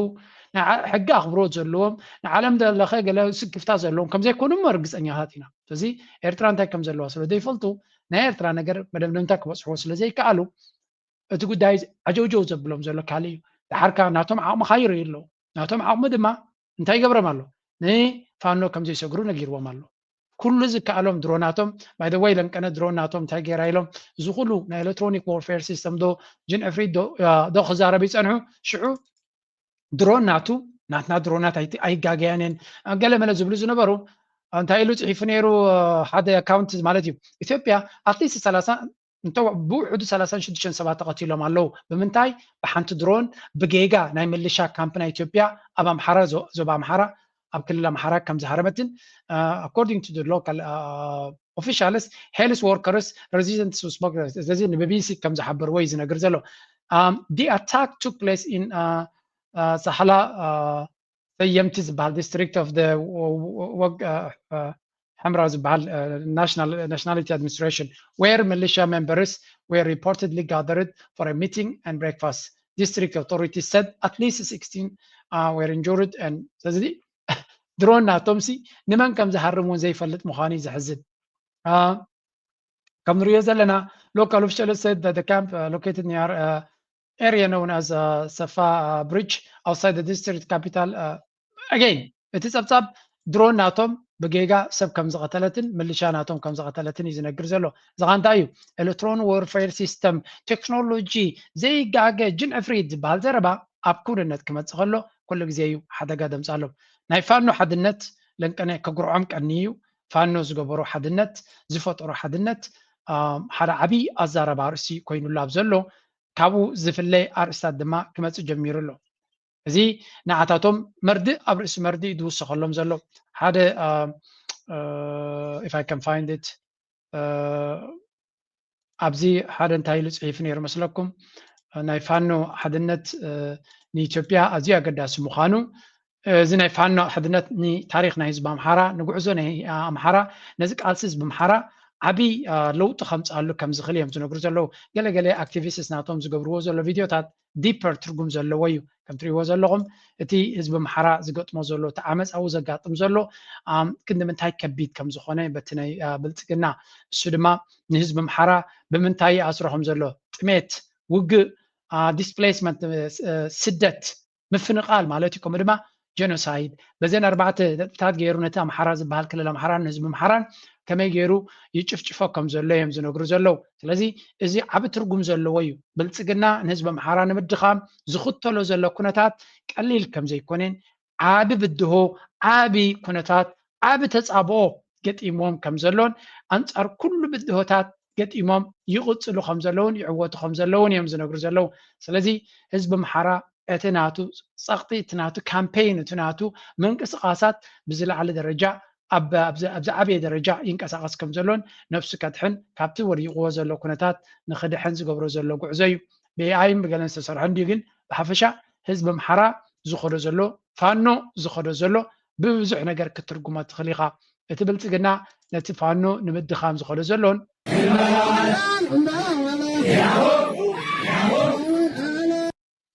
እቲ ፋኖ ዝበሃል ድማ ብቲ ኣምሓራ ኣብን ጀነራላቱን ኩሉ ብልጽግኑን ነቲ ናይ ፋኖ ቃልሲ ከዳኽም ይፍትን እቲ ፋኖ ድማ መመሊሱ እናሓየለ እናበርትዐ ኣወዳድቡ እናሓየለ ይኸይድ ኣሎ ንሳቶም ዝብልዎ ግን ኩሉ ግዜ ናብ ኤርትራ ምጽጋዕ እዩ ይኸውም የአማራ ፋኖ ብሔራዊ ንቅናቄ ሆኗል የሚል መስርተናል ብለው መጥተዋል እንኳን ደስ ያላችሁ እንኳን ወደ አንድ ድርጅት መጣችሁ ምናምን አልልም ምክንያቱም ይሄ ድርጅት የህወሓት አስገድዶ የመሰረተው ሻቢያ አስገድዶ የመሰረተው ድርጅት አንዳችም የአማራ ተልኮ የአማራ ኮዝን የያዘ ድርጅት አይደለም የአማራ ፋኖ ብሔራዊ ንቅናቄና ዓለም አቀፋዊ መሻቶችን ቀርጿል የአዲሱ የአማራ ሊቅ ራስ ጠል እሳቤና ባህል የህዝባችን አይደለም ቀናቶችን እንስጣቸው ከም ትሪእዎ ዘለኹም እንታይ እዮም ዝብሉ ዘለው ዳርጋ ኩላቶም ቶም ናይ ብልጽግና ካድረታት ፕሮፓጋንዲስትስ ሻዕብያ ዝገበሮ ብፀቕጢ ናይ ሻዕብያ ስለ ዝደለዮ መንግስቲ ኤርትራ ስለ ዝደለዮ እዮም ፋኖ ሓቢሮም ሓደ ሽም ሂቦም ሓደ ቃልሲ ሓደ ግንባር ኣቑሞም ይብሉ ኣለዉ who cares really who cares ፋኖ ሓድነቱ እዩ ዘገድስ most important thing ኣብዚ ፋኖ ሓድነቱ ምሕላው እዩ ሓድነቱ ምሕላው ድማ ነቱ ዝገብሮ ዘሎ ቃልሲ ዕውት ይገብሮ ንዓኻትኩም ድማ ንምድካርኩም ዝበለፀ ዕድል ይፈጥረሉ ስለዚ ንስኻትኩም ብዝተፈላለየ መንገዲ ከተሽርፍዎ ትኽእሉ እቲ ኣገዳሲ ግን ፋኖ ሓቢሮም ኣለዉ ናይ ፋኖ ሕብረት ድማ በበይኖም ከለዉ ክስዕርዎም ኣይከኣልኩምን ፋሕፋሕ ኢሎም ከለዉ ክስዕርዎም ኣይከኣልኩምን ናይ ቴክኖሎጂ ናይ ሳተላይት ናይ ስለያ ናይ ገለመለ ፀብለልትነት ከለኩም ክስዕርዎም ኣይከኣልኩም ስለዚ እዚ ጉዳይ እዚ ንዓኻትኩም it's just ማለት ክንደይ ግዜ ይወስደሎም ንዓኹም ንብፍንቃል ካላርስቲ ኮይኑ ጉዳይ ናይ ኣምሓራ ነገር ክትውድእዎ ከም ዘይትኽእሉ ወታደራዊ ዓቕምኹም ክትውድእዎ ከም ዘይትኽእሉ ንጹር ዝኾነ መልእኽቲ እዩ ዘለዎ ንምንታይ ናብ ኤርትራ ከጠዋዊዎ ትፍትኑ ዝጠዋወ ነገር የብሉን ጉዳዩ ንጹር እዩ ንዓኻትኩም ድማ ዓጢቖምልኩም ኣለዉ ንኤርትራ ምኒን ምባል መፍትሒ ክኾነኩም ኣይኮነን ስለዚ ፈይሲት ጉሰምዎ ናበይ ድሕር እየ ትብል ደርፊ ነይራ አማራ ክልልንም በኢኮኖሚ በምናምን መያዝ ትፈልጋለች ከዛም አልፎ ተርፎ የአማራ ክልል የራሱ ሌላ ኮሎኒ እንዲሆን ትፈልጋለች እነዚህ ሰዎች ደግሞ የአማራ መብት ይጠበቅ የሚል አማራ ደግሞ እንደ ሰው መቆም አለበት ብለው ጠመንጃ ስላነሱ ከመሬት ጥያቄ ጋር ይጋጫል ስለዚህ ፋኖ አብይን ብቻ አይደለም ይዋጋ ያለው የራሱን ህልውና ለመጠበቅም ብቻ አይደለም ኢመሬትንም እየተዋጋ ነው ያለው እንደግራውንድ ይሄ ነው መታየት ያለበት ኢመሬት ግን አትታይም እሷ በአብይ ጀርባ ነው የምትሰራው ስራዋ ለአብይ ገንዘብ የምትሰጠው እሷ ነው ድሮን የምትገዛው እሷ ነው መሳሪያ የምትገዛው ይሄ ሁሉ ለምን ታዲያ አብይን አይኑን ስለወደደች ነው ገንዘብ እንደዛ የምታወጣው ከም ትሪእዎ ዘለኹም መሬት ኣምሓራ ልምዑን ስቡሕን መሬት እዩ ፖቴንሻል ዘለዎ መሬት ንስ እዩ ስለዚ ንብልጽግና ሒዞም ተለዉ ኤምሬት ዩኤኢ ንአብይ ኣሕመድ ኣብ ኢጅቦም ኢትዮም እንተለዉ ኣብይ ኣሕመድ ግን ንምሉእ ኢትዮጵያ ክቋፀራ ዘይክእል ተኮይኑ እንታይ እዮም ክገብሩ ነቲ ኩናት ናቱ ንሳቶም እዮም ክዋግዎ ስለዚ እቲ ኢማራት ዝበሃል ኪነዚ ፕሮፌሰር መሓመድ ሓሰን ዝብሎ ዘሎ ክኸይድ ዝኽእል እዩ ንፋኖ ንምስዓር ኢማራት እያ ኩሉ እቲ ፋኖ ትገብሮ ዘላ እንድሕሪ ኢልካ እቲ ዕላማ ድማ ንፋኖ ንምስዓር ጥራይ እውን ኣይኮን ፋኖ እንተተሳዒሩ ኣብ ሱዳን ዘሎ ኩናት ብብልጽግና ጌርካ ድራማ ንምግባር ትዝቐለለ እዩ ፋኖ እንተተሳዒሩ ናብ ኤርትራ ገጽካ ነቲ ብልጽግና ዝበሃል ወጋጊንካ ናብ ኤርትራ ገጽካ ንምምፅኡ እውን ዝከኣል እዩ ስለዚ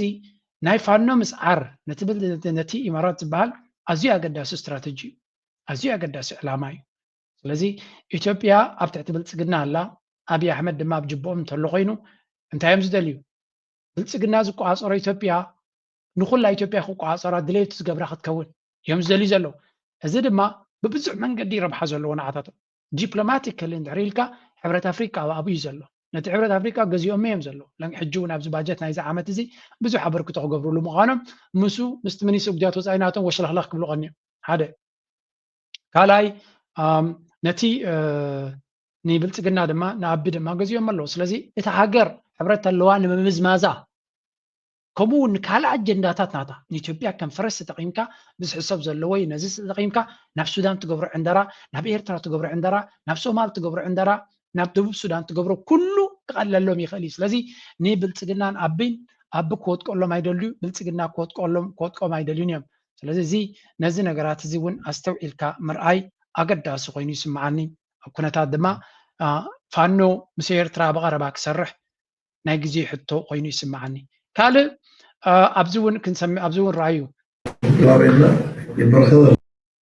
እዚ ትሪእዎ ዘለኹም ድማ ኦጋዴን ዝበሃል ክልል ሶማሊ እዩ ፋኖ ሓድነቱ ይምስርት ኣፋር ቃልስናቱ ይሕይል ተጋሩ ንኩናት ድልዋት ምዃኖም ይነግሩ ስለዚ ኣብ ዘመን ውራውራ ነፍስኻ ይትዕብራ ስለ ዝኾነ እዚ ትሪእዎም ዘለኹም ድማ እንታይ ኢሎም ኣለዉ ይበሃል ኣለዉ ሶማሊ ፖለቲካል ግሩፕስ ኣናውንስ ኒው ኣላያንስ ኮሊንግ ፎር ሰልፍ ዲተርሚኔሽን ኢን ኢትዮጵያ ኣቤት ኣቤት ሃገር እዚኣ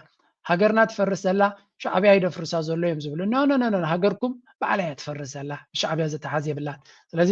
ናይ ሶማልያ ከም ትሪእዎ ዘለኹም እቶም ተፈላለዩ ኣብ ክልል ሶማል ዘለዉ ሓቢሮም ሓደ ፖለቲካዊ ግንባር ይቑሙ ኣለዉ ብሓደ ኮይኖም ነቲ ሃገር ንምፍራስ ናቱ ኢንተርቪው ኣብ ካልእ እውን ሰሚዐ ነይረ ናይዚ መራሒ ሓደ ካብቲ ምስ ኤርትራ ነዊሕ ዓመት ኣብ ኤርትራ ኮይኖም ዝተቃለሱ እዮም ኤርትራ ሸምጌላ ምስ ብልጽግና ዓሪቓ ንኢትዮጵያ ምሰደደቶም ኣብ ውሽጢ እሶም ዝጠለመና እዩ ግዜ ከይወሰደ እዩ ጠሊምና ከምዚ ዓይነት ከዳዕ መራሒ ከም ኣቢ ጠላም መራሒ የለን እናበለ እዩ ዝገልጽ ስለዚ እቲ ኩነታት ከም ትሪእዎ ዘለኹም እዮም ብብዙሕ መንገዲ ናብ ዝተፈላለየ ኩነታት ዝሽረፍ ዘሎ ነገራት ድማ ትሪእየሉ ካብኡ ናብቲ ናይ ትግራይ ክንሰግር ኣብ ናይ ትግራይ ክንሰግር ከለና ሓደ ካብቲ ኣብዚ ሶሻል ሚድያ ዝሪኦ ዘለኹ እዚ ጉዳይ ናይ መን ኢኻ ትብሉ ናይዚ ጀነራል ጉዑሽ ዝብልዎ ዘለዉ እዩ ድሮቶም ናይ ብልጽግና ካድረታት ከም በዓል ክንድያ ገብሪ ህይወት ዝበሃል ከምኡ እውን እቲ መን ኢኻ ትብሎ እቲ ጌታቸው ረዳ ብፅሑፍ ገይሮም ከም በድብድዎ ንርኢ ኣለና ስለዚ እዚ ከም ንሪኦ ዘለና ብዛዕባ ጅግንነትን ናይ ገለን ናይ ጀነራል ጉዑሽ ክንዛረብ ኣይንኽእል ኢና ግን እቲ ተፈጢሩ ዘሎ ካብ መንግስቱ ቅድሚ ዓመት ብዘይግባእ ዝተላዕለ ሰብ እንታይ ትእዛዝ ክጥሕስ ንዑ ንባዕሉ ካብ ስልጣኑ ዝዓለዮ ምፀላይ ርክብ ከንታይ ማለት እዩ እዚ ነዛ ጉልባብ እዚኣ ተጠቂሞም ድማ እቶም ኣብ ምስ ብልጽግና ሓኪሎም ዘለው ሰፊሕ ዝኾነ ፕሮፓጋንዳ ክገብሩ ኢና ንርኢ ዘለና again ከም ንሪኦ ዘለና እዚ እውን the arrest of ጉዑሽ ገብረ Tigray ማለት shows how far the crime group in Tigray is willing to go to bring chaos ስለዚ ነዛ ድራማ እዚኣ እውን ላዕሊ ከደይብዋ ብዙሕ ፃዕሪ ይገብሩ ከም ዘለው ኢና ንርኢ ዘለና ኣብ ትግራይ ዘሎ ኩነታት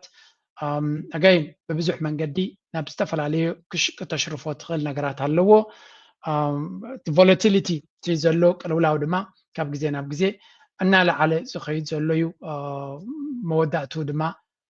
ወላ ሓደ ኣብ ከምዚያ ክውድእ ይኽእል ኢልካ ክትዛረበሉ ትኽእል ነገር እውን ትፈልጋለች ምስሞል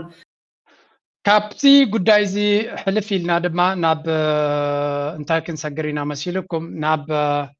ሓደ ኣርቲክል ወፂኡሉ ኣብዚ ሶሻል ሚድያ ንሱ ድማ ትራምፕ ረጂም ቼንጅ ኣብ ኤርትራ ክገብር ፃውዒት ንገብር ዝብል ማለት እዩ እዚ ከዓ ሸንኮለል የብልዋ ንርኢ ኣለና ብዙሕ ፃዕርታት እውን ይረአ ኣሎ ናይ ኣሜሪካ ፖለቲካ ናብ ኤርትራ ናይ ተፃብኦ ፖለቲካ ንክኸውን ንምግባሩ በዓል ማይክል ሩብን ዝበሃሉ ቅድሚ ሕጂ እውን ተደጋጋሚ ከምኡ ዝፅሕፉን ዝዛረቡን ዝነበሩ ሰባት ዝገብርዎ ዘለው ኩነታት ኢና ንርኢ ዘለና ስለዚ እዚ ጉዳይ እዚ ወላ ኤርትራውያን እውን ክምልስሉ ጀሚሮም ኣለው ብፕሮፌሰር ጊዴዎን ዝወፀት ኣርቲክል ነይራ ነዚ ሰብ እዚ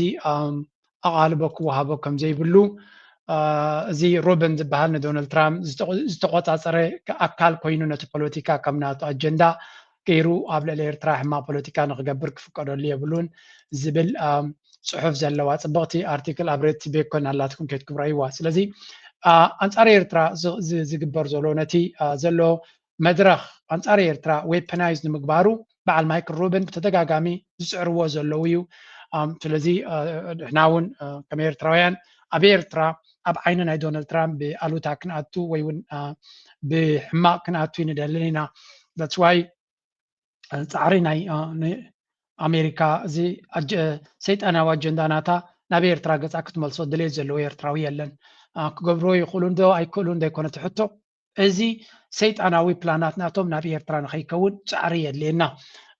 كابزيس تبقى سووني وتي أمريكا تبال كابتنا إيرترا بوليتيكا كمتن إسرائيل أغلى الله زي تقصوا كمون نزا أمريكا تبال I know قال ناي حدا يوتيوب channel يرنير بزعبا زي بزعبا بزح كزارب ريو نيره أبكالك زي كيت كن كتري وتقولون عوك ملسي ليكم كونجن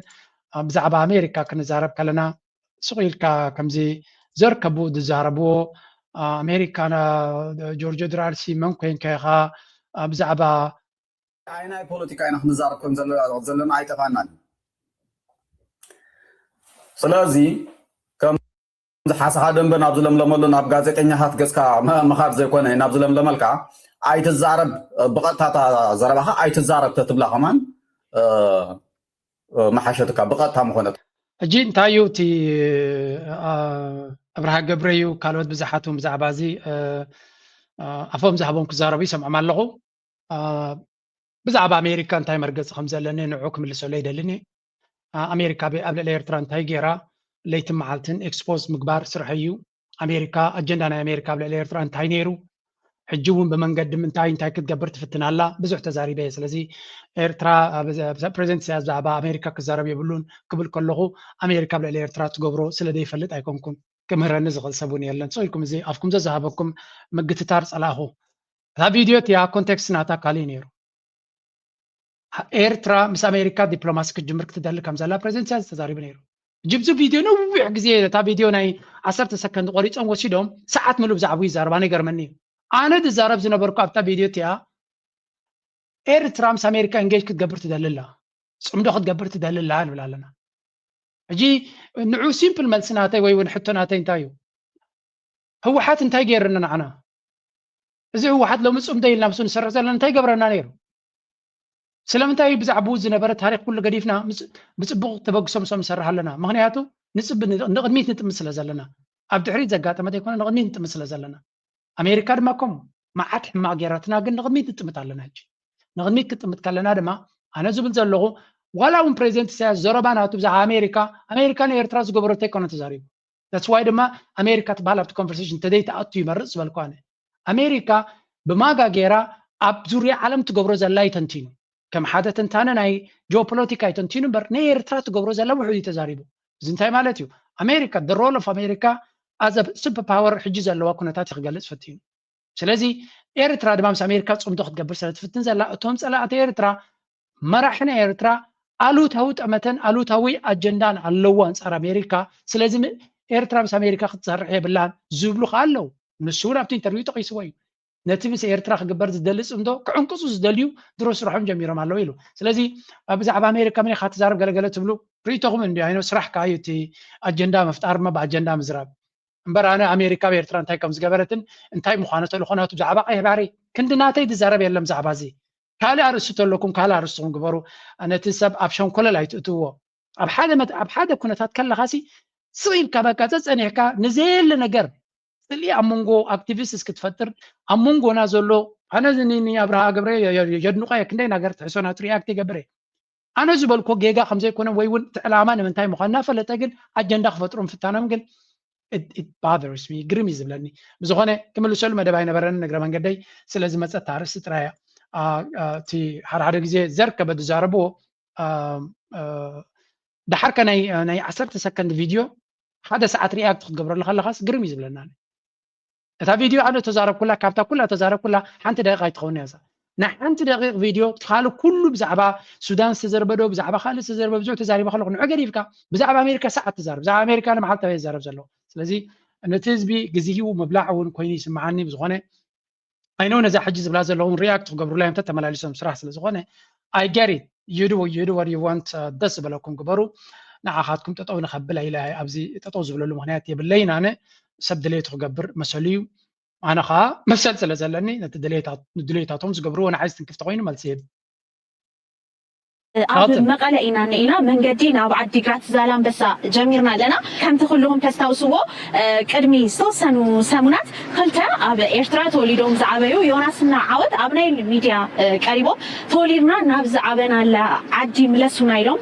ነይሮም ኩልኩም ተስታውስዎ ኢኹም ብዙሕ ሰብ እውን ርእይዎ እዩ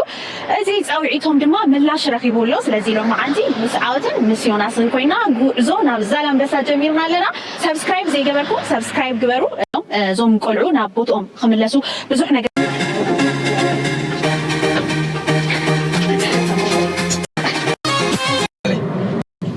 شوفي صار كل اسمه كدينا عينا ندلي استقبل الله يفلت يعني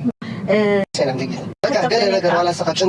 سو كبزا تريوا ዘለኹም ኢኹም ሓንቲ ክፋል ነራታ ኣብቲ ናይ መወዳእታ ሳይድ ለኔ ራነ ግን for whatever reason ነታ ቀንዳ ገዳሲት ክፋል ከውፁ ለከኣሉን ዝኾነ ኣብዚ ነራትን ሓንቲ ቅዳሕ ምስ ኣወል ክራኸቡ ከለዉ ትግራይን ኤርትራን ዛላንበሳ ተገኒን ኦኬ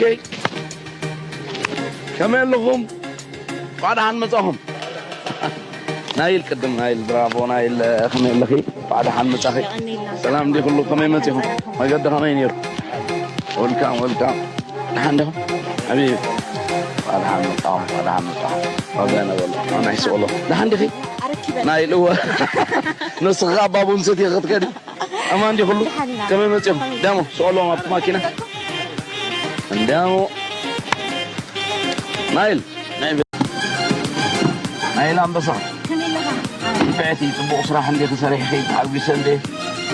راي بتاعني فاتي بتاعني منبر تجرين إيرتران زالان بسات زوارو ولا خفتهم دمرسنا ويهم جرا أنا سجرتينا زيادة ما إيرترايا زيادة فلينا مالتي عب تجرينينا همزي حلفتيلا من يونس حلاف ساعات كيف هالبر أزياء أب بوردرينا نينا